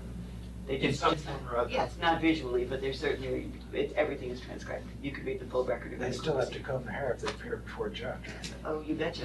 Nice ties. okay, next. So, this is the long thing on my agenda here, the last 2 are very quick. But I have them around, and So I so think- 2 short ones done. You don't need We're good, to, do you? yeah, we're good. The priorities are yours. Your priorities are my priorities. Personally, I wasn't able to spend a lot of time I on haven't really priorities, studied this. so I'm not even sure I'm prepared to go through them kind of line by line today. Go through them later. Just making sure. So Larry, are there things that you want some clarity on, or, I mean, I would like to study them and see if there's anything missed and anything that we can take out. Maybe we can respond to Larry in email and. Yeah, get it some looks like someone's spent a lot of time on it. I spent time on it, yeah. Yeah, I had- Larry, do you yes, need yes. this tonight, I'm this not- feedback Well, tonight? no, This is the hard. target was to have something in place by the beginning of the fiscal year, which is June 1st. Great. So why don't we all reflect on I this, maybe? promise to last Brian, Maybe I hope read the Brian's comments. wrong. Thank you. Well, I will be wrong if this goes through. I could, Can you just- well, I feedback, I could meet with you, we talk. Yeah, I think we want your feedback too, though. Well, right, so, I want to see what you say. I'm gonna fold this up and put it in my back pocket and read it tomorrow. So what do we cover this there? That's, I won't do my best thinking. I think maybe. you Yeah, guys we're not can- doing our best thinking Figuring now. out This all is not a this. good time to open this well, we need discussion. to make, Okay. we need to make time then. Yeah, it's either going to be the next meeting on the 23rd or the first meeting in June. 20, yeah, it's 25th. Well, I thought you wanted this, oh, but that's just an arbitrary deadline? Yeah, These are ours. I work for you, remember? I'm just trying to push it along. Yes. And we I'm really just trying to push it along. If you don't want to push it, that's. I do. We do want to push it, just not I tonight. do. All right, what I will, here's, can I say one thing? Yeah. Yes. Please, I like. don't take this the wrong way. Right. In reviewing these priorities, which are last year's, I think you should try to be very realistic about what could be accomplished in a one-year time frame, Right. and be a little bit more vague about the ones that are longer term. So I just think you have to be more realistic about what can actually be accomplished, given some of the items that are on here. When you say you're gonna update the comprehensive plan, that can take a long time or it can take a short time. You can have a big committee or you can have not a big committee. That could take a lot of your effort, and then if you have another item that you just throw in there as a one-liner, that it's gonna derail a lot of other things. So anyway, just a. So do we need to that point, should we have like an estimated time kind of thing? I don't think it's a bad exercise to do behind the scenes, whether it actually gets published, how you present it to the public and your priorities, that's fine, but that estimated time frame might start shedding some light on things that maybe are unrealistic. Well, some of what I see, and this is not getting into specifics, but just general, is just that some of these things are on the priority list year after year and don't seem to move anywhere. And we will discuss this another time. All right, but, okay. Yes. Yeah. Well, we're not talking about anything in specific. No, No, I know what you're saying. Like we have to, I think we almost have to prioritize our priorities. And track them. But I think we've gotten better at tracking some, but I think some we just never get to. Okay, but I would caution you using this priority list as a to-do list. I think it's more about guiding the things that you do for the village. So when you make a statement about affordable housing, that doesn't mean that you have to build affordable housing. What that means is that when you make decisions down the road, you consider affordable housing because you've already declared it to the public as being important to you. There's that. And if it's not going to be super important in your decision making, then don't put it on here. That's my point. Okay. And I wasn't picking on affordable housing, it could be anything else. That's a good Okay. So you'll push back at us. Two left. They're both quick, and I have to sign one. Authorization includes certain unpaid water rents and penalties, the 2016-17 annual tax levy. These are where people haven't paid their water, so we basically put it into the tax bill. We're accelerating these because of the change in the meeting date. May 25th is too late, so. Perfect. I'm always concerned, and I know you explained it last year or the year before, why do we have the situation that the same names a lot of times seem to be appearing on the list? So what's going on? Is this their way of paying the water bill, or is it something else going on? Or do we care? We have very few remedies. One of them is shutting the water off, which is really a last resort. They only do that in Flint or Detroit or wherever. So this is the only real remedy that we have. So we're using it. You can say it's levied on their taxes as a lien. I mean, that's what. And it gets paid off. I mean, it's successful. Eventually it gets paid off. It's a lien on the property, so. Yeah. Yeah. I mean, it's the only real enforcement. But this isn't like for some reason they're contesting something or they didn't get a bill or we've weeded the out. dog ate their homework. No, any of the ones where there's any sort of discussion back and forth have been weeded out. They're not on this. This isn't just an automatic. If you have a balance as of today, it goes on this list. That's not what this is. This is any of the ones where there's any sort of question, dispute, whatever, are not on here. Okay, fine. So what do we need to do? Okay, so let's get the money. Whereas certain customer accounts in the Irvington Water Department currently have unpaid water rents and penalties, and whereas village levy section 11-1118 provides for the inclusion of unpaid water rents and penalties in the annual tax levy, now therefore be it resolved to authorize the following unpaid water rents and penalties: the 2016-17 annual tax levy totaling $40,957.82, as detailed below, ranging from $598.62 to $7,098.44. I'll make a motion. Can I have a second? Second. All in favor? And then this is the official tax warrant, which we can't collect taxes until I sign this page. I guess. I give one to. We're gonna watch your. Yeah, I don't know if this is a signature copy or not, but we'll take care of it. Okay. Resolved, the Board of Trustees approves the 2016-17 tax warrant and authorizes the mayor to execute said warrant, deliver the same to the tax collector. I'll make the motion, can I have a second? All in favor? I like that one line as a line that says something like, this is sufficient, and for so doing, this shall be your sufficient warrant. What? Great line. It is great. Something on Do you like that? Exactly, yeah. the tax warrant. You've authorized me to go stupid. It's probably Mr. Mayor. Motion to adjourn? Okay. All in favor? Aye.